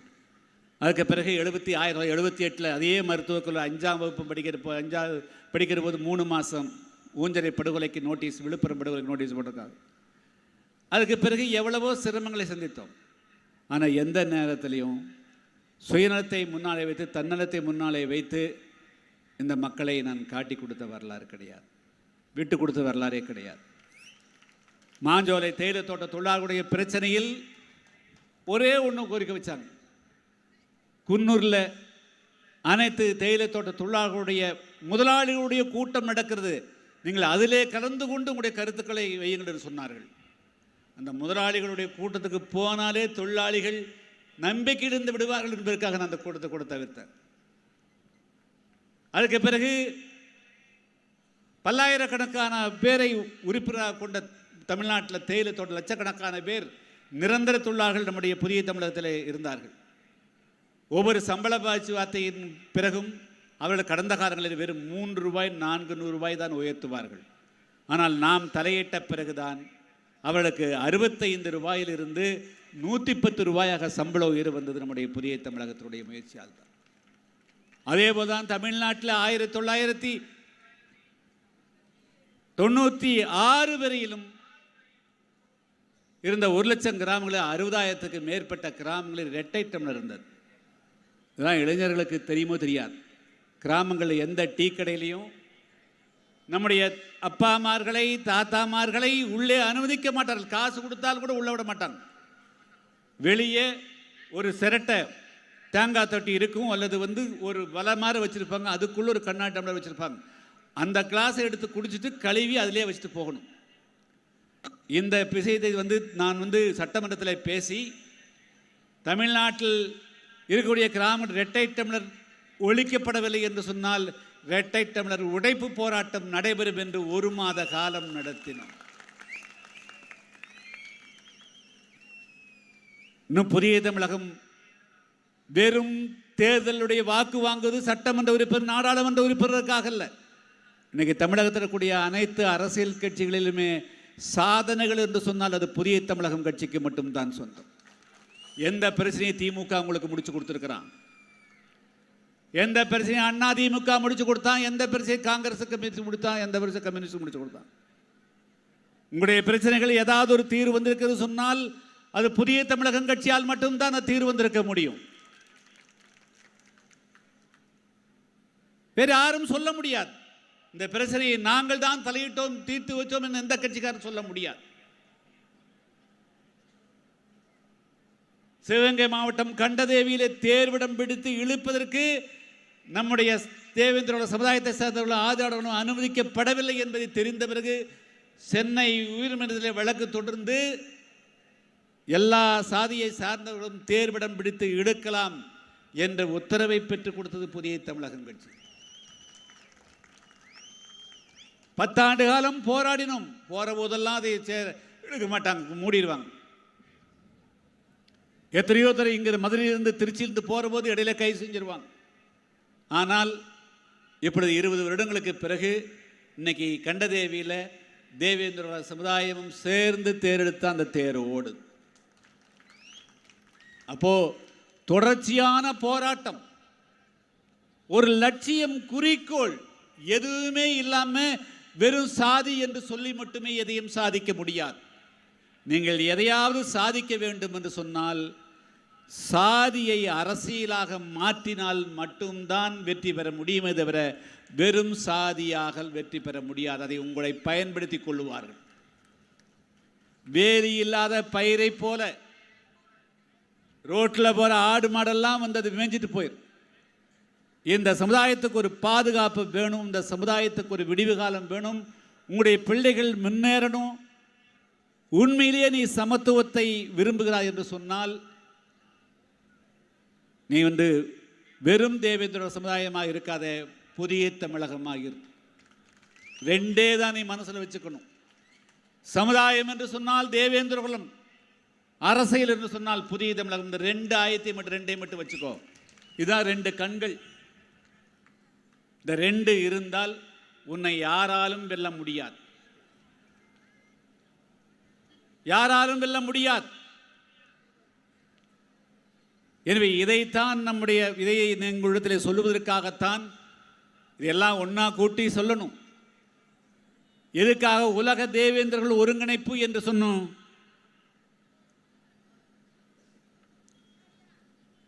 இன்னைக்கு தேவேந்திர சமுதாயத்தை சேர்ந்தவர்கள் எங்கெல்லாம் இருக்கார்கள் தெரியுமா?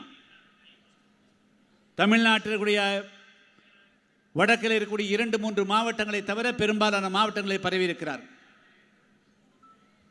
மலேசியாவில் இருக்கிறார்கள், பர்மாவிலே இருக்கிறார்கள், சிங்கப்பூரில் இருக்கிறார்கள், ஆப்பிரிக்காவில் இருக்கிற உலகத்தினுடைய ஏறக்குறைய 81 நாடுகளில் நம்முடைய தேவேந்திர சமுதாயத்தை சேர்ந்தவர்கள் இருக்கிறார். எல்லாத்தையும் ஒருங்கிணைக்க வேண்டிய பொறுப்பு நம்மிடத்தில் இருக்கிறது. எல்லாரும் ஒன்று சேர்ந்து ஆகணும். இனிமேல் கிராமந்தோறும் ஆளாளுக்கு ஒரு அமைப்பை வச்சுக்கிறத விட்டுருங்க. என்ன சாதிக்க முடியும்? எதுவுமே சாதிக்க முடியாது. நாம் சாதிக்க வேண்டியது நம்ம அரசு அதிகாரத்துக்கு வராமல் எதையுமே சாதிக்க முடியாது. யாராவது வந்து பாருங்க, நான் இந்த கட்சியினுடைய ஒன்றிய செயலாளர்பான், அந்த கட்சியினுடைய மாவட்ட செயலாளர்னு சொல்லுவான், இந்த கட்சியினுடைய கிளை செயலாளர்னு சொல்லுவான். ஆனால் கட்சியை பயன்படுத்தி அவனுடைய சமுதாயத்துக்குத்தான் அவர்கள் தொண்டாற்றுகளை தவிர உங்களுக்கு யாரும் தொண்டாற்று. ஆனால் இந்த சமுதாயத்துக்கு தொண்டு ஆற்றுன்னு சொன்னாலே நீ ஒரு அரசியல் இயக்கமாக மாறினால்தான் அது சாத்தியமா. வெறும் அரசியல் இருந்தால் இருந்த எப்படி நம்ம ஆட்சிக்கு வரணும்? ஆட்சிக்கு வரணும் எப்படி இருக்க முடியும்? ஆட்சிக்கு வர்றது ஓட்டு தான், ஓட்டு சக்தி தான். எனவே இந்த ஓட்டு சக்தியை ஒருங்கிணைப்பது தான் நம்முடைய மிக முக்கியமான. அதனால் இங்கிருந்து இப்போ கிராமத்திலிருந்து இன்னைக்கு வந்து பல பேர் இங்கே வந்திருக்கிறீங்க, இல்லை ஆயிரக்கணக்கான கிராமத்தில் வந்திருக்கிறீங்க.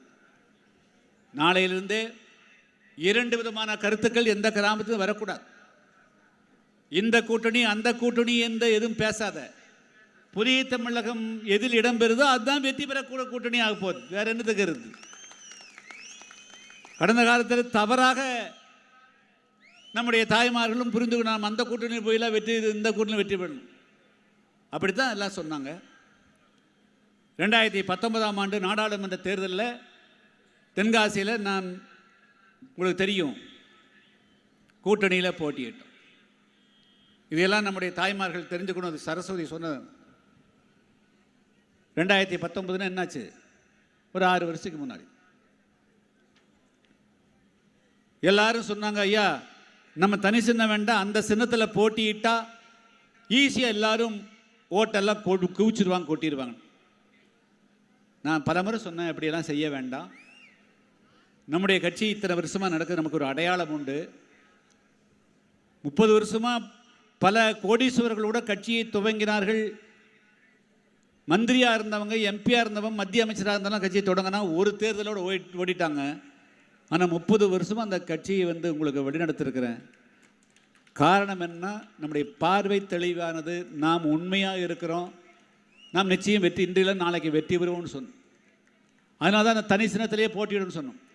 மக்கள் எல்லாம் பல பேர், ஐயா எப்படியாவது இந்த தடவை ஜெயிச்சாகணும்னு சொல்லிட்டு, சரி 2019 அதிமுகவுடைய கூட்டணியில் இரட்டையில சின்னம் வாங்கி போட்டியிட்டோம். நம்முடைய தாய்மார்களுக்கும் இளைஞர்களுக்கும் சொல்லிக்கொள்ள விரும்புகிறேன், அந்த தேர்தலில் அந்த மாவட்ட செயலாளர் 2014 நான் போட்டியிட்டேன். இப்போ திமுகவுடைய கூட்டணியில் அன்று 2014 வந்து திமுகவோட கூட்டணியில் போட்டியிட்ட போதும் 2019 போட்டியிட்ட போதும் அந்த மாவட்ட செயலர் ஒருத்தம் கூட ஒரு நாள் கூட என்னோடு ஓட்டு கேட்க வரல. எங்காவது நீங்க தெரிஞ்சீங்களா? நம்முடைய கட்சியினுடைய நம்ம தலைவர் வந்து போட்டியிடுகிறார். அவன் ஒரு மாவட்ட செயலாளர் தானே, அவங்க ஏன் போக மாட்டேங்கிறாங்க? அப்ப அவங்க போகலினா அவங்க ஓட்டு நம்மளுக்கு வராதே அப்படி என்று தெரிந்து கொள்வதற்கு கூட நம்மளுக்கு மக்களுக்கு முடியல. அவர்கள் அவர்களாகவே இருக்கிறார். அவங்க ஜாதி என்ற நிலையிலிருந்து எந்த இவங்கெல்லாம் மாறல. வெறுமனே அவன்லாம் வந்து திமுக, அண்ணா திமுக, கம்யூனிஸ்ட், காங்கிரஸ்னு போதிட்டு இருக்கானே. உண்மையில் சாதாரண மக்களை விட சாதி வெறிகளாக இருக்கக்கூடியவர்கள் இருக்கிற அரசியல் கட்சியினுடைய நிர்வாகிகள் தான் என்பதை இந்த நேரத்தில் சொல்லிக்கொள்ள விரும்புகிறேன்.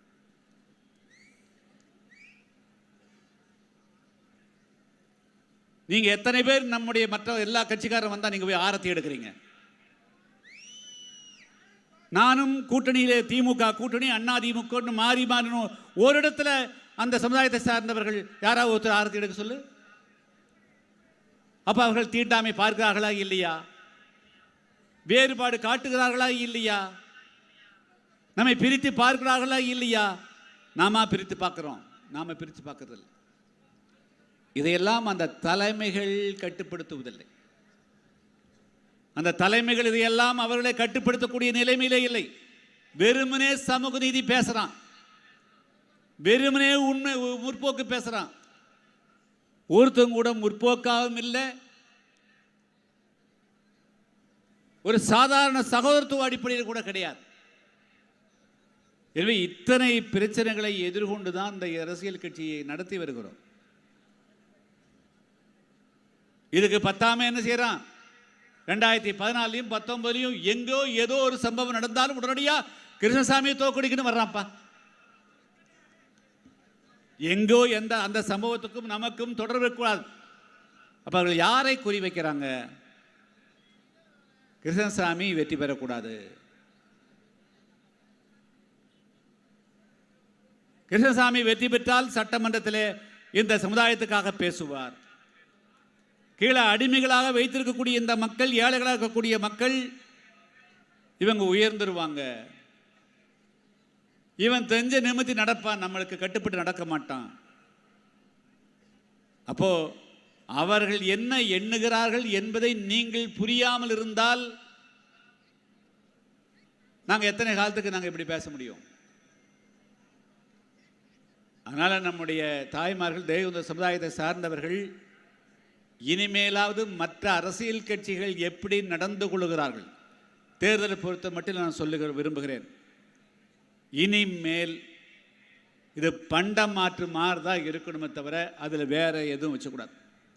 தேர்தலில் நிற்கிறோமா, ஆட்சியில் பங்கு இருந்தால் பேசுவோம், இல்லைன்னா இல்லை. நீங்கள் கூட நினைக்கலாம், ஐயா நான் ஒருத்தர் ஜெயிச்சு போனால் போதும், 2 பேர் ஜெயிச்சு போனால் எல்லாம் சாத்திடலாம். அது உங்களுடைய விருப்பம், இல்லைன்னு சொல்ல. ஒரு 10 சட்டமன்ற உறுப்பினராக இருப்பதை விட ஒரு அமைச்சராக இருந்தால் உங்களுக்கு அத்தனை பேருக்கு நன்மை செய்ய முடியும்.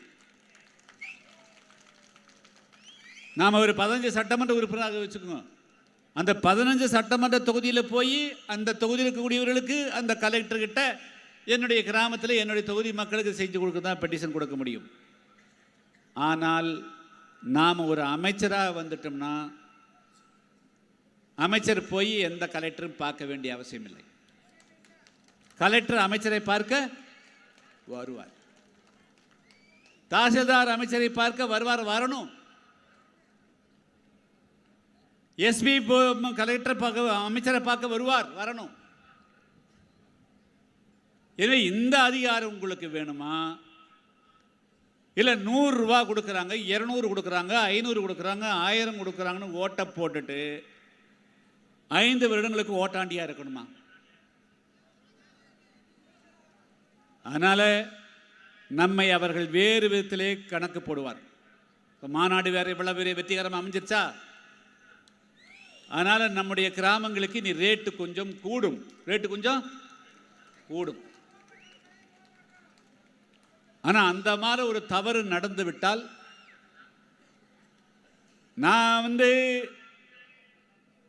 பல முறை சிறை சென்று உலக மார்க்சிய தத்துவத்தை முழுமையாக படித்து, பெரியாரை படித்து, எல்லாத்தையும் படித்து, அதுக்கு பிறகு என்னை உறுதி செய்து கொண்டு இந்த அரசியல் நிற்கிறேன்.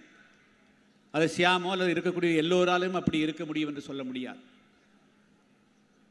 அதனால் புதிய தமிழகம் கட்சி உங்களுடைய வாக்குகளை வாங்குவதற்காக அல்ல, மாறாக உங்களுடைய வாழ்க்கையை மாற்றியமைப்பதற்காகத்தான் நாங்கள் உங்களுக்கு சொல்லுகிறோம். எல்லா அரசியல் கட்சியும் புரிஞ்சுக்கோ, அவர்கள் நல்லவர்கள் அல்ல, அவர்கள் மோசமானவர்கள். அவர்கள் உங்களுடைய மேன்மைக்கு ஒரு காலத்திலும் குரல் கொடுக்க மாட்டார்கள், பாடுபட மாட்டார்கள். இன்று இருக்கக்கூடிய தலையாரியிலிருந்து தலைமைச் செயலாளர் வரையிலும் நம்முடைய சமுதாயத்தை சார்ந்தவராலும் உங்களுக்கு குரல் கொடுக்க மாட்டார். தலைமைச் செயலாளர் பேருக்கு வச்சுக்குவாங்க, இந்த சமுதாய சார்ந்தவன். காட்டி உங்களுடைய ஓட்டை வாங்குறதுக்காக, அவ்வளோதான். மற்றபடியே உங்களுக்கு ஏதாவது நன்மை உன்னுடைய வீடு வெல்லும், உன்னுடைய வாசப்படி வெல்லும் ஏதாவது நன்மை வரணும்னா அது புதிய தமிழகம் கட்சி சென்னை கோட்டையிலே உட்கார்ந்தா மட்டும்தான் வரும். இல்லைன்னா அது வராது. அது இன்னும் 5 வருஷம் காத்திருக்கலாமா, 10 வருஷம் காத்திருக்கலாமா? நோ. இன்னைக்கு நாளைக்கு தேர்தல் வருது, நாளைக்கே முடிவு பண்ணு. வரக்கூடிய தேர்தலில் 2 ஒரு முடிவு பண்ணு. நாளையிலிருந்து இந்த ஆளுங்கட்சிக்காரன் எம்எல்ஏ வந்தா, எம்பி வந்தா ஓடோட விரட்டு. ஐயா, நாங்கள் இந்த மாநாட்டை நடத்துவதற்காக நான் எத்தனை கிராமம் பனியில் போயிருக்கிறேன், வெயிலில் போயிருக்கிறேன், கொற்ற மலையில் கொடையை பிடிச்சி கூட அந்த நிகழ்ச்சி ரத்து செய்யக்கூடாதுன்னு போயிருக்கிறேன். நாங்கள் ஒன்றும் உங்களை போல கோடி கோடியாக சம்பாதித்த பணத்தில் இருந்து காசு கொடுத்து இந்த மாநாட்டை கூட்டலை. ஆனால் என்ன செய்கிறாங்க, முதலமைச்சர் வர்றாரா, அதனால் புதிய தமிழகம் கட்டின கொடி, அத்தனை கொடி நைட்டில் கட்டின கொடியெல்லாம் அவுத்து போட்டாயா? ஏன் முதலமைச்சருக்கு 7ஆம் தேதி கிருஷ்ணசாமி புதிய தமிழகம் நடக்கிற மாநாடு அன்னைக்கு தான் நீங்கள் மாநாடு நடத்தணுமா? நீ திண்டுக்கல் வர்றோம், அப்படியே திருச்சியிலேருந்து வந்துட்டு போக முடியாதா? அதனை இங்கே சுற்றி சுற்றி போகிறது. அப்போ இங்கே கொடி கட்டக்கூடாது. இந்த கட்சிக்கு ஒரு விளம்பரம் கிடைச்சிடக்கூடாது, இது பெருசாக நினைச்சிடக்கூடாது. அப்போ எல்லோரும் ஒரு உள்நோக்கத்தோட செயல்படுகிறார்கள். அந்த உள்நோக்கம் என்னன்னா, புதிய தமிழகம் வளர்ச்சி வெளியே தெரிந்தால் அவர்கள் வீழ்ச்சி அடைந்து விடுவார்கள் என்று கருதுகிறார்கள். அவர்கள் கருத வேண்டும், அவர்களை வீழ்ச்சி அடைய செய்ய வேண்டும் என்பதுதான் உங்களுடைய ஒவ்வொருவருடைய லட்சியமாக இருக்கணும். 1998, 99களில் எந்த அரசியல் கட்சியாவது நம்முடைய கிராமத்துக்குள்ள போக முடிஞ்சான்னு தெரிஞ்சுக்க. அதனால உனக்கு ஒரு பலம் வந்தது, யாரும் உனக்கு தொடரல. நீ என்னைக்கு நீ கொஞ்சம் கொஞ்சம் பிரிவு ஏற்பட்டதோ அதுக்கு பிறகுதான் தென் தமிழகத்தில் இளைஞர்கள் கூட பாதிக்கப்படக்கூடியதெல்லாம் எப்போ வருது. இவங்க புதிய தகனமாக இல்லை, இவங்க ஒற்றுமையாக இல்லை அப்படின்னு அவங்க அப்படியே கை வச்சு பார்க்குறாங்க. யாராவது உடனடியாக கொண்டா நான் வரலன்னு கேட்குறாங்க. அவங்கெல்லாம் எப்படி இருக்கிறாங்க? எல்லாருமே தனித்தனி இயக்கம் காண்றவங்க அத்தனை பேரும் எதிரிகளை குறிவிக்கிறது இல்லை, எல்லாருடைய குறியும் டாக்டருக்கு எதிராக. பல விஷயங்கள் எல்லாம் நம்முடைய தாய்மார்களுக்கு பெரியவருக்கு தெரியதில்லை. நாம் எதிரிகளை எதிர்த்து போராடல ஒரு நாளும் சங்கடப்பட்டதில்லை, ஆனால் துரோகிகளை எதிர்த்து போராடுறது தான் மிகப்பெரிய கஷ்டமாக இருக்குது. 1996லேருந்து 2001 வரையிலும் ஓட்டப்படாரம் சட்டமன்ற தொகுதியில் எல்லா கிராமங்களுக்கும் நன்மை செய்து எல்லா சாதியும் அப்படியே யாரும் எதுவும் எதிர்ப்பு இல்லாத அளவுக்கு வச்சிருந்தேன். 2001 என்ன நடந்தது? ஒருத்தரை கொண்டு வேணும்னே ஓட்டப்படாரம் சட்டமன்ற தொகுதியில் நிற்க வச்சாங்க. வெறும் 1500 வாக்குகளை பிரித்தார்கள். நம்முடைய புதிய தமிழகம் வலுவாக இருக்கக்கூடிய 60 வாக்குச்சாவடிகளில் 90% வாக்குகள் கிடைக்க வேண்டிய இடத்துல 50%, 40% குறைச்சாங்க. நான் வெறும் 600 வாக்குகள் வித்தியாசத்தில் வெற்றி வாய்ப்பிழந்தேன். அந்த துரோகம் செய்யப்படாமல் இருந்திருந்தால் புதிய தமிழகம் இன்னைக்கு தமிழ்நாட்டில் இவ்வளவு ஒரு மாநாடு போட வேண்டிய இடத்துல இன்னைக்கு நாம தான் முதலமைச்சர் நாற்காலியில் அமர்ந்திருப்போம். எதுக்காக?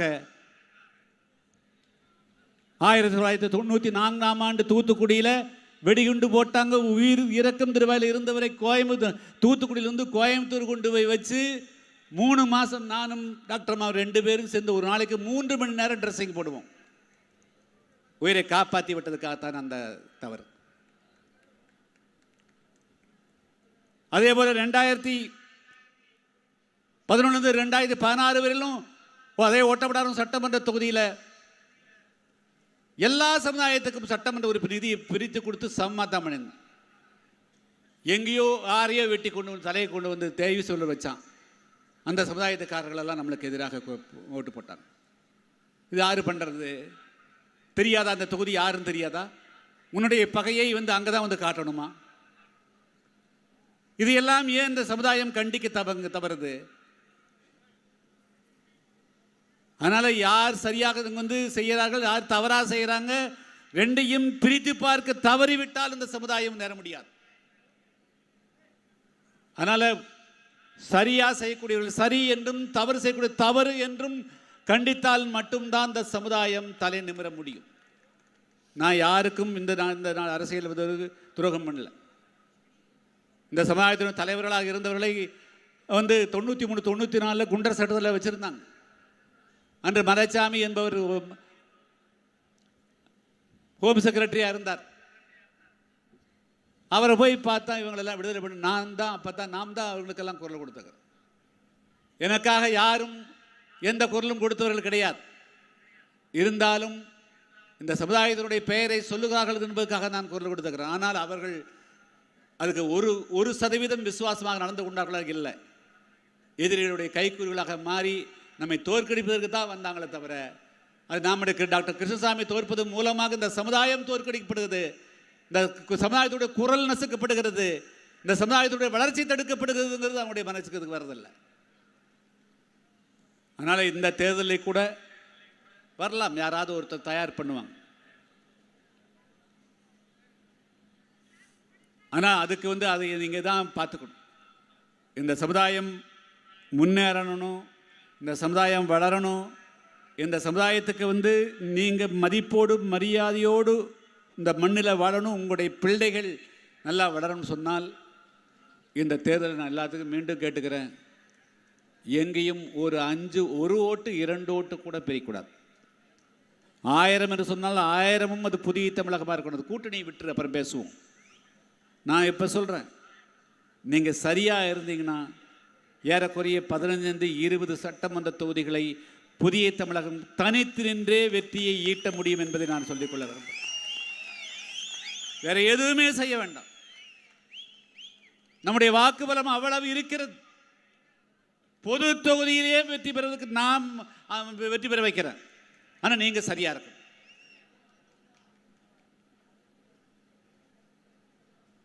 ஆனால் உங்களுடைய பலத்தை அறியாமல் நீங்கள் மற்றவிடத்திலே கைகட்டி நிற்காதீர்கள். சிறு சிறு குழுக்களாக போகாதீங்க.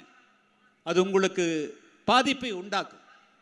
உங்களை எல்லாம் அரவணைக்க வேண்டும் என்பதற்காகவும் உங்களுக்கெல்லாம் பாதுகாப்பு கொடுப்பதற்காகத்தானே இந்த கட்சியை உருவாக்கிக்கிற. நீயா ஏன் போய் வலையில விழுகிற? ஒரு கொலை பண்ணி 2 கொலை பண்ணி 3 கொலை பண்ணி குற்ற வழக்கு தான் போறியே தவிர அது முதல்ல இந்த சமுதாயத்துக்கு என்ன பாதுகாப்பு கிடைச்சது? அவ்வளவு பெரிய கலவரம் நடந்தது 96க்கு முன்னாடி. 5 வருஷம் சட்டமன்றத்தில் பேசணும். 10 ஆண்டு காலம் ஏதாவது ஒரு பிரச்சனை இருந்ததா? அமைதிப்படுத்தலையே. நாங்கள் 97 சுந்தரலிங்கம் போக்குவரத்து கழகம் தொடர்ந்து பிரச்சனைலாம் வந்தது. இதெல்லாம் எதிர்கொண்டோம். எவ்வளவு பிரச்சனை எதிர்கொண்டிருக்கிறோம். இன்னைக்கு மாதிரியா அப்போ பிரச்சனை? ஒரு சுந்தரலிங்கத்துடைய பெயரில் ஒரு போக்குவரத்து கழகம் உருவாக்கப்பட்டதுக்காக இந்த நாட்டில் எவனும் ஒத்துக்கல. அவ்வளவு தூரத்துக்கு, அதாவது அன்னைக்கு தமிழ்நாட்டுக்குரிய அனைத்து மாவட்டங்களுடைய பெயர்களும் சாதி தலைவருடைய பெயரில் இருந்தது. போக்குவரத்து கழகங்கள் சாதி தலைவருடைய பெயரில் இருந்தது. கொடியங்குளம் நிகழ்ச்சிக்கு பிறகு தேவேந்திர மக்களை எப்படியாவது சமாதானப்படுத்த வேண்டும் என்ற உணர்வோடு அன்று இருந்த முதலமைச்சர் விருதுநகரை மையமாக வைத்து சுந்தரலிங்கத்துடைய பெயரிலே போக்குவரத்து கழகம் செயல்படும் என்று அறிவித்தார். ஆனால் தேர்தல் வந்த பிறகு அவரால் துவங்க முடியவில்லை. அதற்கு பிறகு 96ஆம் ஆண்டு நாம் சட்டமன்றத்தில் வெற்றி பெற்று சென்றோம். சட்டமன்றத்தில் பல நாள் நான் குரல் கொடுத்தேன். அதுக்கு பிறகு ஒரு நாள் குறித்தோம். 97ஆம் ஆண்டு ஏப்ரல் மாதம் 30ஆம் தேதிக்குள்ளாக சுந்தரலிங்கத்தினுடைய பெயரில் போக்குவரத்து கழகம் இயங்கவில்லை என்று சொன்னால் மே மாதம் 1ஆம் தேதி முதல் வேறு எந்த போக்குவரத்து ஓடாது என்று அறிவித்தோம். மே மாதம் சுந்தரலிங்கத்துடைய பெயரிலே போக்குவரத்து கழகம் துவங்கப்பட்டது. சும்மா கிடந்த மக்களை எல்லாம் தூண்டிவிட்டார்கள். பல பேர் வீதிக்கு நம்முடைய பழைய பெயரை சொல்லி இந்த பெயரில் இருக்கக்கூடியவருடைய பேருந்தில் நாங்கள் ஏற மாட்டோம் என்று சில பேர் விருதுநகரிலே, சிவகாசியிலே, சாத்தூரிலே, ராஜபாளையத்திலே போராட்டம் நடந்தது. எவ்வளவு பெரிய மோதல்கள் நடந்தது. அதற்கு பிறகு நம்முடைய மக்களும் எதிர்த்து நின்றார்கள். இறுதியில் என்னாச்சு? சுந்தரலிங்கத்தினுடைய பெயரில் போக்குவரத்து கழகம் செயல்பட முடியாத நிலை ஏற்பட்ட போது தமிழ்நாட்டில் இருக்கக்கூடிய அனைத்து போக்குவரத்து கழகம் பெயர்களும் நீக்கப்பட்டது. இதெல்லாம் யார் செஞ்சது? நம்முடைய தேவேந்திர மக்கள் ஒற்றுமையாக இருந்தனால செஞ்சோம். ஒரே கட்சியாக இருந்தனால செஞ்ச முடிஞ்சது. ஒரு தலைமையின் கீழ் இருந்தனால செய்ய முடிஞ்சது. எனவே இதெல்லாம் ஒற்றுமையால் தான் சாதிக்க முடியுமே தவிர, ஒரு தலைமையின் கீழ் தான் சாதிக்க முடியுமே தவிர, 4 தலைமைகள் 4 கருத்துக்கள் உள்ளடக்கி இருந்தால் அதை செய்ய முடியாது. ஆனால் இந்த சமுதாயம் மிகப்பெரிய சமுதாயம். இன்னும் கூட அண்மை காலமாக நீங்கள் பார்த்தீங்கன்னா நம்முடைய செய்திகளை எதையும் வராமல் அமுக்குறாங்க. இன்னைக்கும் கூட பாருங்க, இத்தனை நாள் இல்லை, இன்னைக்கு பார்த்தா முதலமைச்சர் திண்டுக்கல், இன்னொரு கட்சியை பார்த்தா இன்னைக்கு தான் கூட்டணி இருக்கிறாங்க. புதிய தமிழகத்தினுடைய மாநாடு ஊடகங்களில் வெளியே வந்துடக்கூடாது. பெரிய மாநாடு கூட்டி விட்டார்கள் என்று செய்தி வந்துடக்கூடாது. அவ்வளவு தூரத்துக்கு அவர்களுக்கு நல்ல எண்ணம். இதையெல்லாம் மீறித்தான் இன்னைக்கு பல்லாயிரக்கணக்கான பேர் இந்த மாநாட்டிலே கலந்து கொண்டிருக்கிறீர்கள். அதற்காக என்னுடைய பாராட்டுக்களை மீண்டும் தெரிவித்துக் கொள்ள விரும்புகிறேன். எனவே நம்முடைய இந்த லட்சியம் மிகப்பெரிய லட்சியம். இந்த லட்சியத்தை அடைவதில் நம்முடைய இளைஞர்கள் மிக முக்கியமாக ஒரு விஷயத்தை தெரிஞ்சுக்கணும். நம்முடைய இளைஞர்கள் அண்மை காலமாக குடிப்பழக்கத்துக்கு மிகப்பெரிய அளவுக்கு ஆளாகி வருகிறது. இந்த குடி உங்களுடைய குடியை கெடுப்பதில் இந்த சமுதாயத்துக்கு மிகப்பெரிய சீரழி வருவார். இது நான் மட்டும் சொல்ல, 2011 முதல் 2016 வரையிலும் நான் சட்டமன்ற உறுப்பினராக இருந்த நேரத்தில், இன்றைய முதல்வர் அந்த எதிர்க்கட்சி தலைவராக இருந்த நேரத்தில், தமிழ்நாட்டில் பூரண மதுவிலக்கு கொண்டு வரப்பட வேண்டும் என்று தமிழ்நாடெங்கும் போராட்டம் நடந்த பொழுது, ஆட்சிக்கு வந்தால் பூரண மதுவிலக்கை கொண்டு வருவோம் என்று பேசியவர்கள் அவர்கள். கனிமொழி இருக்கிறாரே, தமிழ்நாட்டில் இளம் விதவைகளுடைய எண்ணிக்கை அதிகமாகிவிட்டது என்று பேசினார். எங்க போச்சு அந்த பேச்செல்லாம்? இன்னைக்கு உதயநிதி பேசினார். இன்னைக்கு எங்க போச்சு அதெல்லாம்? ஆட்சிக்கு வந்த பிறகு லட்ச லட்சமா உங்களுக்கு வருமானம் வந்தோன்னு அன்னைக்கு பேசின பேச்செல்லாம் மாறி போச்சா? இன்னைக்கு ஒரு வருடத்திற்கு ஒரு 60,000 கோடி ரூபாய், எவ்வளோ கோடி? 60,000 கோடி ரூபாய்க்கு குறைஞ்சபட்சம் சேல்ஸ் ஆகுது. ஒரு மாதத்துக்கு 5,000 கோடி ரூபாய். நாங்கள் ஒரு சேகரித்த புள்ளி விவரத்தின்படி 2,000 கோடி ரூபாய்க்கு மேலாக நம்முடைய தேவேந்திர சமுதாயத்தினுடைய இளைஞர்கள் குடித்து தீர்க்கிறீர்கள் என்று தெரியாது. 2,000 கோடி நீ குடிச்சா அது உன்னுடைய உடல்ல எவ்வளவு பெரிய பாதிப்பு உண்டாக்கும். உன்னுடைய குடும்பத்தினுடைய முன்னேற்றம் எவ்வளவு பெரிய பாதிப்பை கொண்டு வரும். அதனால இளைஞர்கள் தயவு இருந்து இந்த நிமிடம் சொல்றேன், உங்களுடைய ஆயுள் இப்ப 40 வயசு 40 வயசுன்னு சொன்னா, கூடுதலாக ஒரு 10 வருஷம் நீங்க அதிகமாக வாழணும்னா இந்த நிமிஷத்துலேருந்து நிறுத்திடு. இல்லை உன் ஆயுசில் 10 வருஷம் போயிட்டு போகுதுன்னா நீ குடி. நிச்சயமா 10லேருந்து 15-20 வருஷம், ஒரு 75 வருஷம் இருக்கலாம்ங்கிற 55 வருஷத்தில் கணக்கு முடிஞ்சு போயிடும் குடிச்சா. அது மட்டும் உன்னுடைய குடும்பம் வறுமைக்கு கீழே போயிட்டே இருக்கும். குடிகாரருக்கு பெறக்கூடிய குழந்தைகளும் அந்த பழக்கத்துக்கு ஆளாகும். அவர் நல்ல குழந்தைகளாக வர வாய்ப்பே கிடையாது. அவர்களும் ஏதாவது தவறளிக்கக்கூடியவர்களாக மாறிடுவாங்க.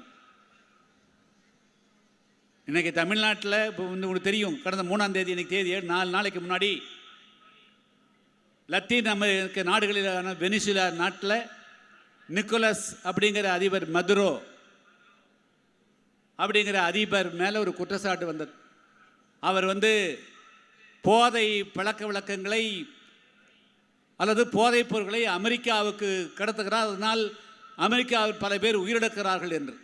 நான் இப்போ சொல்கிறேன், அந்த மதுரோ கூட மோசமான நிலையில் தான் தமிழ்நாட்டுடைய முதலமைச்சர் அன்னைக்கு மது கடைகளை திறந்து வைத்திருக்கிறார். அவர்களுக்கு அந்த தண்டனை கொடுத்தா இவங்களுக்கு என்ன தண்டனை கொடுக்கிறது?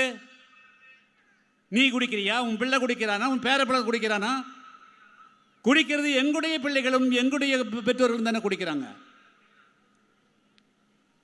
அதனால எச்சரிக்கையோடு சொல்லிக்கொள்ள விரும்புகிறேன் தமிழ்நாடு முதலமைச்சர் அவர்களே, நீங்கள் 2026 நீங்கள் மதுக்கடைகளை மூடாமல் இனிமேல் ஒரு பகுதி கூட உள்ள நுழைய முடியாது. உங்களுடைய சட்டமன்ற உறுப்பினர்களும் அமைச்சரையும் உள்ள விடமாட்டோம். ஏன்னா நீ வாக்குறுதி கொடுத்திருக்கிற, எடுத்துப்பார். எந்த வாக்குறுதி நீ காப்பாற்றிக்கிற? நீ சொல்ல மதுவால் இந்த சமுதாயம் பாதிக்கப்படும் சொன்னீங்கல்ல, கொரோனா இருக்கிற காலத்தில் கூட நீ போராட்டம் நடத்தினீங்க இல்லையா? நீங்கள் வாழ்வதற்காக இந்த சமுதாயம் அழிந்து கொள்ள வேண்டுமா?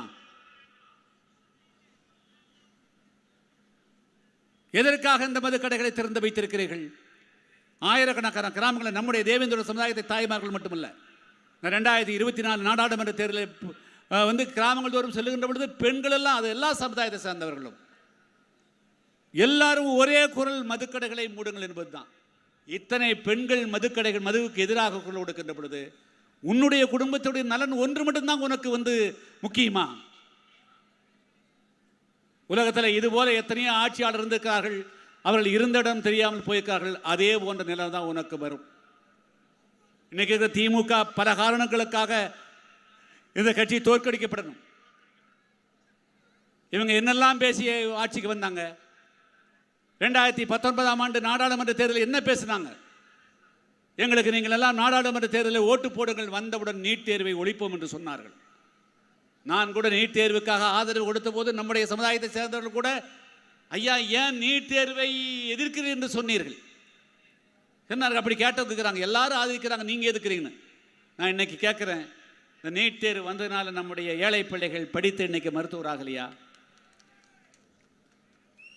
யாருக்கு என்ன பாதிப்பு வந்து விட்டது?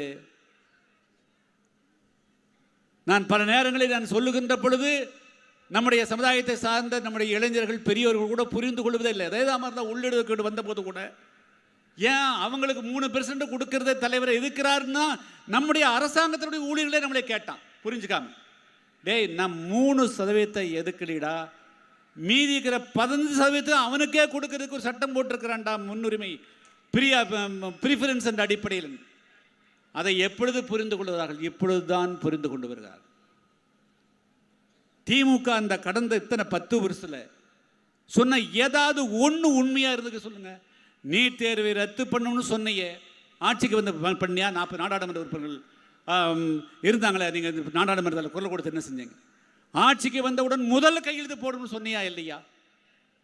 நீட் தேர்வு இதுக்கு ஏன் முதல் கையெழுத்து போடல? மீண்டும் உனக்கு எதுக்கு ஆட்சி?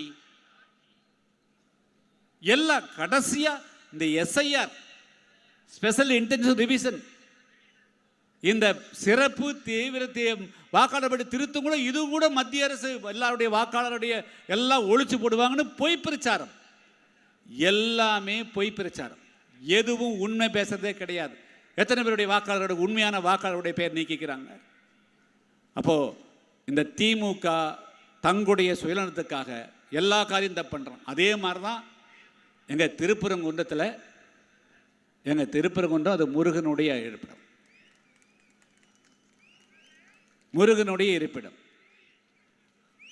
திருப்பரங்குன்றம் மலை இருந்த காலத்திலிருந்து முருகுக்கிறான், முருகர் இருந்த காலத்திலிருந்து திருப்பரங்குன்றம் இருக்குது. அங்கே ஒரு விளக்கு நீதிமன்றம் உத்தரவு கொடுத்துருச்சு, ஒரு விளக்கு ஏற்றின இன்னும் குறைஞ்சு போச்சு. முடியா 144 தடை, யாரும் எதுக்கவே இல்லை. அந்த விளக்கு போட்டவங்க போய் 4 பேர் போய் விளக்கு ஏற்றி வச்சாங்கன்னா அது செய்தியே எல்லாம் போயிருக்கும். இன்னைக்கு கீழே இன்னும் ஒரு நீதிபதி உத்தரவு கொடுத்து 2 நீதிபதிகளும் நீ அரசியல் நோக்கத்துக்காக இதை தடுத்து நிறுத்தியிருக்கிறாய் என்று உன்னை குற்றம் சுமத்தக்கூடிய அளவிற்கு நீ தவறிழைக்கிற. ஒரு உண்மையிலே நேர்மையான நாணயமான முதலமைச்சராக இருந்தால் நீ நேற்றே ராஜினாமா செய்து ஓடி இருக்க வேண்டும். ஆனால் அவர்கள் அப்படி போக மாட்டார்கள். 2026 புதிய தமிழகத்தாலும் தேவேந்திர மக்களாலும் அவர்கள் டெபாசிட் வாங்க கூட முடியாமல் தோற்கடிக்கப்பட்டு ஓடுவதற்காக காத்து கொண்டிருக்கிறார்கள். அவ்வளோதான் சொல்ல முடியும். ஆனால் அந்த நாளுக்காகத்தான் நாம் எல்லாம் எதிர்பார்த்து கொண்டிருக்கிறோம். அதனால் நம்முடைய தேவேந்திர சமுதாயத்தை தாய்மார்கள், இது நம்மளுக்கான விடுதலை மட்டுமல்ல. தேவேந்திர வேளாளர் என்ற பெயர் சாதி பெயர் அல்ல. 5000 வருடங்களுக்கு முன்பு உருவாக்கப்பட்ட தொல்காப்பியத்தில் குறிஞ்சி, முல்லை, மருதம், நெய்தல், பாலை என்று 5 வகை நிலங்கள் குறிப்பிடப்பட்டிருக்கிறது. அதில் மருத நிலம் என்பதுதான் வயலும் வயல் சார்ந்த பகுதி. எனவே நம்முடைய மக்களுடைய நாம் மருதநல மக்கள் 5000 ஆண்டு காலத்துக்கு முன்பு நாம் உண்மையான விவசாயிகளாக வயலும் வயல் சார்ந்த பகுதியில் நெல்லையும் கரும்பையும் விளைவித்து கொடுத்தவர்கள் தேவேந்திர வேளாளர் சமுதாயத்தை சார்ந்தவர்கள். ஆனால் 1305 10 தலைமுறைகளுக்கு முன்பாக ஆந்திராவிலிருந்து வந்தவர்கள், கர்நாடகத்திலிருந்து வந்தவர்கள் என்று பல பேரும் படையெடுத்து நம்முடைய நிலங்களை பறித்தார்கள். அதற்கு பல பேர் உடந்தையாக கூட இருந்தார்கள். சொந்த நிலத்திலே நம்முடைய அடிமையாக்கி உழவர் கொடியை வேறு பெயரில் அடக்கக்கூடிய நிலைக்கு பண்ணிட்டாங்க. ஆனால் நாம் இன்று மட்டுமல்ல, என்றென்றுமே ஒரு குறுகிய சிந்தனையோடு வாழ்ந்த சமுதாயம் கிடையாது. தான் பட்டினியாக கிடந்தாலும் கூட மற்றவர்களுக்கு உணவளித்த சமுதாயம் தான் தேவேந்திர வேளாளர் சமுதாயம்.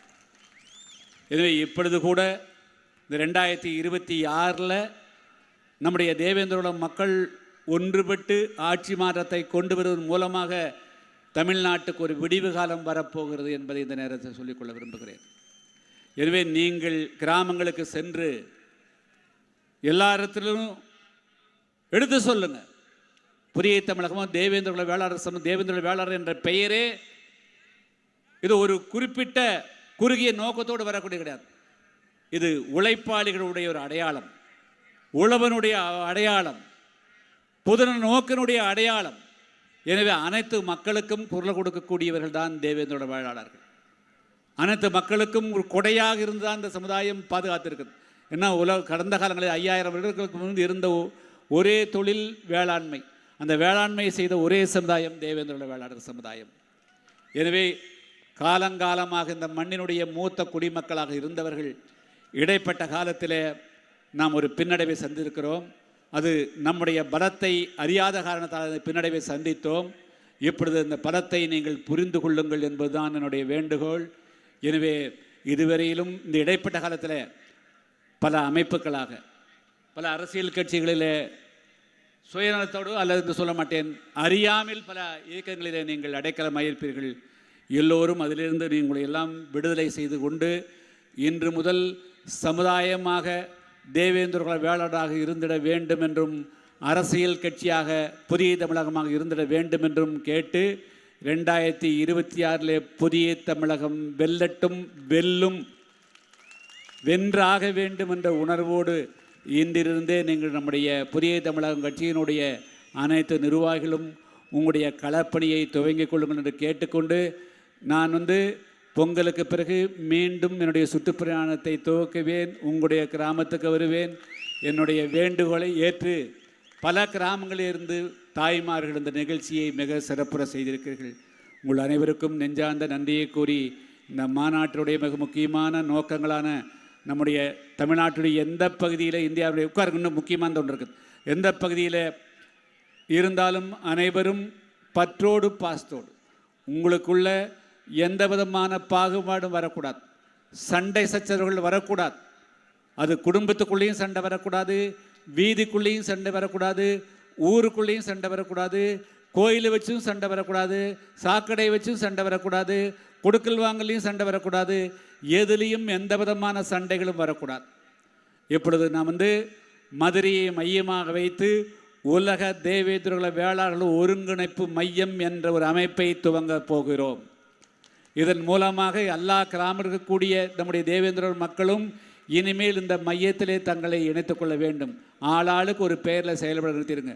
உங்களுக்கு எந்த பிரச்சனை என்று சொன்னாலும் முறையாக அந்த பிரச்சனை நியாயமாக, நம்முடைய மக்கள் நியாயமாக இருந்தால் அது புதிய தமிழக கட்சி உங்களை ஒருபோதும் கைவிடாது என்பதை இந்த நேரத்திலே சொல்லிக்கொள்ள விரும்புகிறேன். எனவே நீங்கள் உங்களுடைய உள்ளுக்குள்ளே இருக்கக்கூடிய இந்த நிமிடம் முதல் எல்லா சண்டை சச்சரவுகளையும் நீங்கள் நீக்கிக் கொள்ள வேண்டும். உங்களுக்குள்ளே அந்த பெயர் இந்த பெயர் என்றெல்லாம் இருக்கக்கூடாது. இந்த பெயர்லாம் இந்த சமுதாயத்தில் 7 பெயர்கள் இருந்தது எல்லாம் சேர்த்துத்தான் தேவேந்திர குல வேளாண் ஒற்றை பெயரையில் நான் அழைக்கிறதுக்கு எவ்வளோ கஷ்டப்பட்டுன்னு தெரியும், எவ்வளோ பேருடைய பகையை சம்பாதிக்கிறதுன்னு தெரியும். அதுக்கு பிறகும் வேறு வேறு பெயர்களை நீங்கள் பிரிந்து கிடப்பது உங்களுடைய வருங்கால சந்ததிக்கு நீங்கள் செய்யக்கூடிய துரோகம் என்பதை சொல்லிக்கொள்ள விரும்புகிறேன். எனவே எந்த காரணத்தை கொண்டும் உட்பிரிவுகள் எந்த காரணம் வரக்கூடாது. ஒற்றை அடையாளம் எந்த இடத்துலையும் தைரியமாக இனிமேல் ஓப்பனாக பேசணும். சாதி என்று கேட்டால் எஸ்சி என்று எந்த இடத்துலையும் சொல்லக்கூடாது. தேவேந்திர குல வேளாளர் என்பதை உறக்க சொல்லுங்கள், ஊரறிய சொல்லுங்கள், எல்லா இடத்துலையும் சொல்லுங்கள். அதுக்காக இது மற்றவர்கள் மோதுறது போக்கு கிடையாது. உன்னை நீ அடையாளப்படுத்திக் கொள்கிற மற்றவர்களெல்லாம் பல 100 ஆண்டு காலத்துக்கு முன்பே தங்களை அடையாளப்படுத்திக் கொண்டார்கள். நாம் இப்பொழுது இடைப்பட்ட காலத்திலே 100-200 ஆண்டு காலம் ஆங்கிலேயருடைய காலத்தில் அதுக்கு முன்பும் நம்முடைய இழிவான பெயருக்கு தள்ளிவிட்டார்கள். அதனால் மறைந்து வாழ வேண்டிய சூழ்நிலை இருந்தது. தேவேந்திர சமுதாயத்தை சார்ந்தவர்கள் மறைந்து வாழக்கூடாது, எல்லோரும் வெளியே வர வேண்டும் என்பதற்காகத்தான் தேவேந்திர வேளாண் அடையாளத்தை மீட்டுக் கொடுத்திருக்கிறேன். அது மட்டுமல்ல, நீங்கள் மற்ற இடத்திலே அடிபணிந்து விடக்கூடாது, அடிமையாக இருக்கக்கூடாது. உங்களுடைய அரசியல் அதிகாரம் உங்களிடத்திலே இருக்கிறது. எனவே ஒன்றுபட்டு நீங்கள் உங்களுடைய அதிகாரத்தை புரிந்து செயல்படுங்கள் என்பதை சொல்லிக் கொள்வதற்காகத்தான்.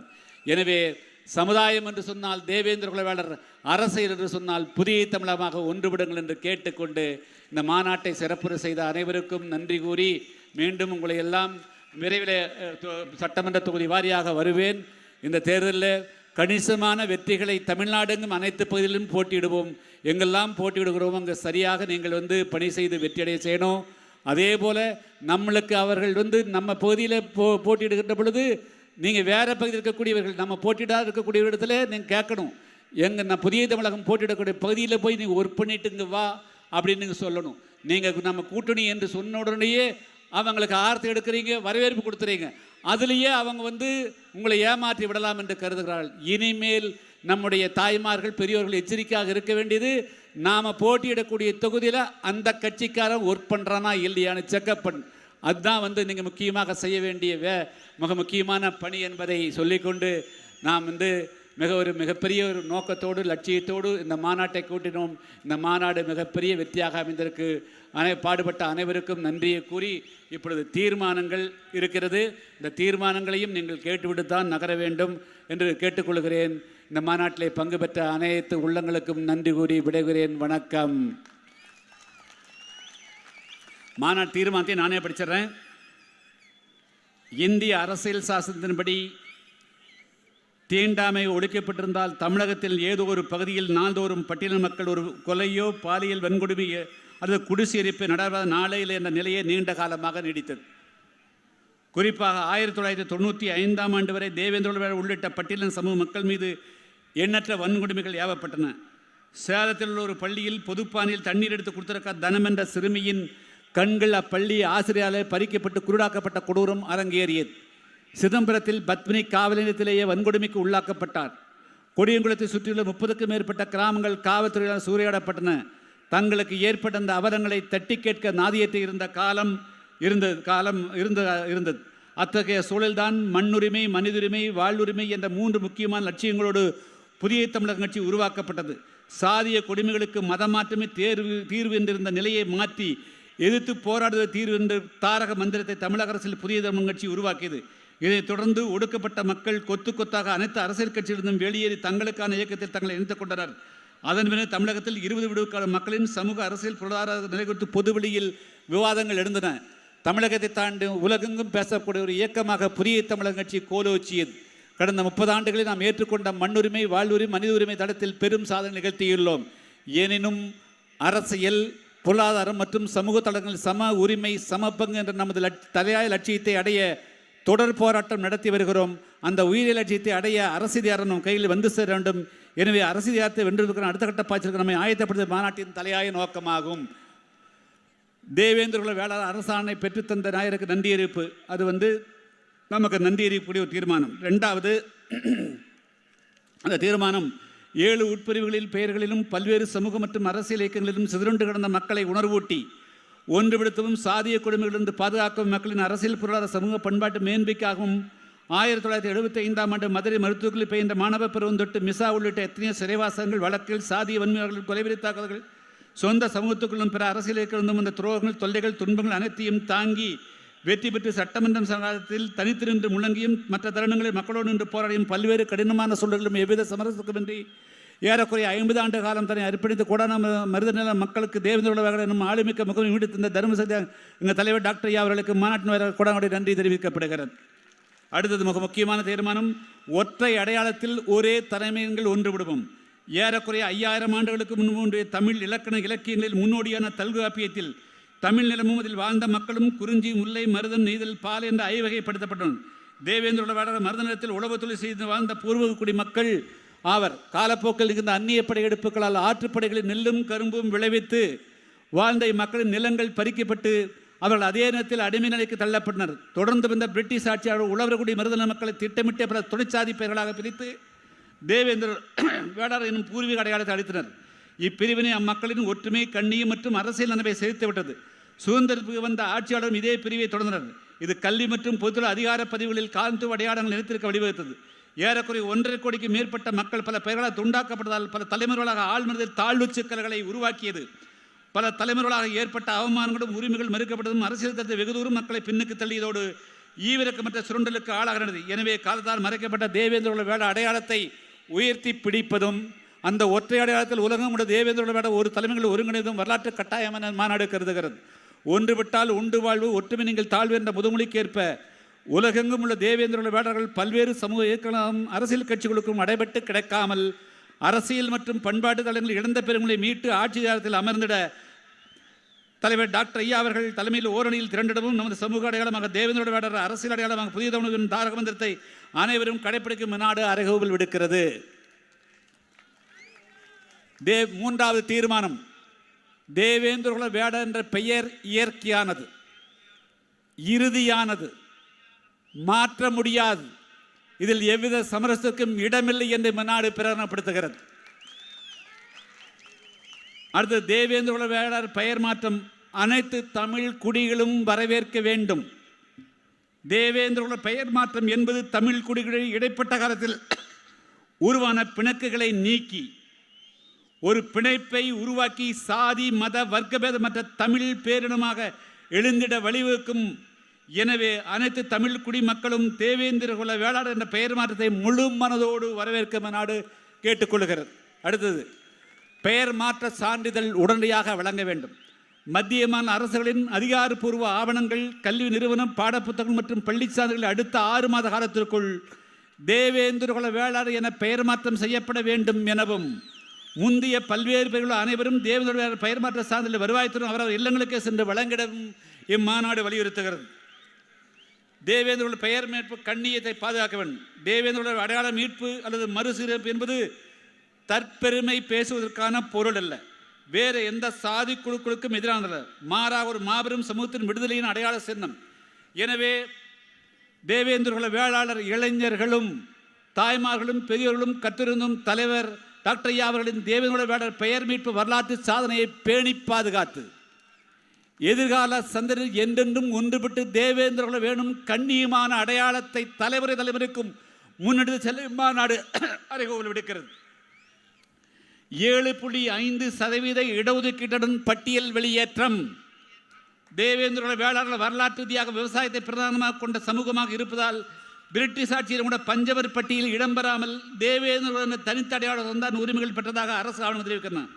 ஆனால் சுதந்திரத்துக்கு பிறகு ஆட்சிக்கு வந்த ஆட்சியால் திட்டமிட்டு தேவேந்திர அட்டவணை பிரிவில் சேர்த்தனர். இதைத் தொடர்ந்து ஆட்சிக்கு வந்த திராவிட கட்சிகளும் முந்தைய ஆட்சியாளர் செய்த அந்த வரலாற்று பிழையை சரி செய்ய முன்வரவில்லை. கடந்த 30 ஆண்டுகளாக பெயர் மாற்றத்தையும் பட்டியல் வெளியேற்றையும் வலியுறுத்தி பல்வேறு கட்ட தொடர் போராட்டங்களை முன்னெடுத்தோம். 2021 தேவேந்திர பெயர் மாற்றத்தை மட்டும் அறிவித்துவிட்டு மத்திய மாநில அரசுகள் தேவேந்திர மக்களின் மிக முக்கியமான பட்டியல் வெளியேற்ற நிறைவேற்ற தவறிவிட்டார்கள். பட்டியல் வெளியேற்ற கோரிக்கை படித்து மேல்தட்டில் உள்ளவர்களின் பகட்டான கோரிக்கை அல்ல, மாறாக சுதந்திரம் பெற்று 75 வருடங்கள் கழித்தும் சுதந்திரம் எவ்வித பலன்களை அனுபவிக்க முடியாமல் தவிக்கும் லட்சோப லட்சம் தேவேந்திர வேடர்களின் உணவுபூர்வமான கோரிக்கையாகும். எப்பொழுதாவது ஒரு சிலர் மட்டும் பெறக்கூடிய அரசு வேலைக்காக லட்சோப லட்சம் மக்கள் காலமெல்லாம் ஷெட்யூல்டு காஸ்ட் அல்லது பட்டியலினம் என்ற உத்தரவோடு வாழ்வதை விடுவதை சாதி ஒழிப்பின் ஒரு பகுதியாகவும் அதுவே உண்மையான சுதந்திரம் எனவும் தேவேந்திரோட மக்கள் கருதுகிறார்கள். எனவே தேவேந்திரோட வேடர் தேவேந்திர வேடர்களை பட்டியல் பிரிந்து விலக்கி தேவேந்திரோட வேடர் புதிய பட்டியலை உருவாக்கி அம்மக்களின் தற்போதைய மக்கள் தொகைக்கு ஏற்ப 7.5% இடஒதுக்கீட்டையும் பெற்றிட தமிழகத்தில் தலைமையில் ஆட்சி மாற்றத்தை உருவாக்கிட மாநாடு வலியுறுத்துகிறது. அடுத்தது 25,000 பணியிட இழப்பு. தேவேந்திரோட வேடரின் பட்டியல் ஏற்ற கோரிக்கை நிறைவேற்றப்படாத நிலையில் பட்டியலுள்ள 18% இடஒதுக்கீடு ஒரு குறிப்பிட்டவருக்கு 3% பிரத்தியாக உள்ளொதுக்கீடு கொடுத்து எஞ்சியுள்ள 15% அவர்களுக்கு முன்னுரிமை கொடுத்ததால் திமுக அரசு பதவியேற்ற 2021க்கு பிறகு கடந்த 5 ஆண்டுகளில் மட்டும் அரசு நிறுவனங்கள், அரசு உதவி பள்ளி கல்லூரிகள் தேவேந்திரோட வேளாளருக்கும் ஆதிராவுடன் அழைக்கப்படக்கூடிய பறையர் சமுதாயத்துக்கு கிடைக்க வேண்டிய ஏறக்குறைய 25,000க்கு மேற்பட்ட உயர் பதவிகள் 3% குறிப்பிட்ட பிரிவுக்கு தாரை பார்க்கப்பட்டுள்ளன.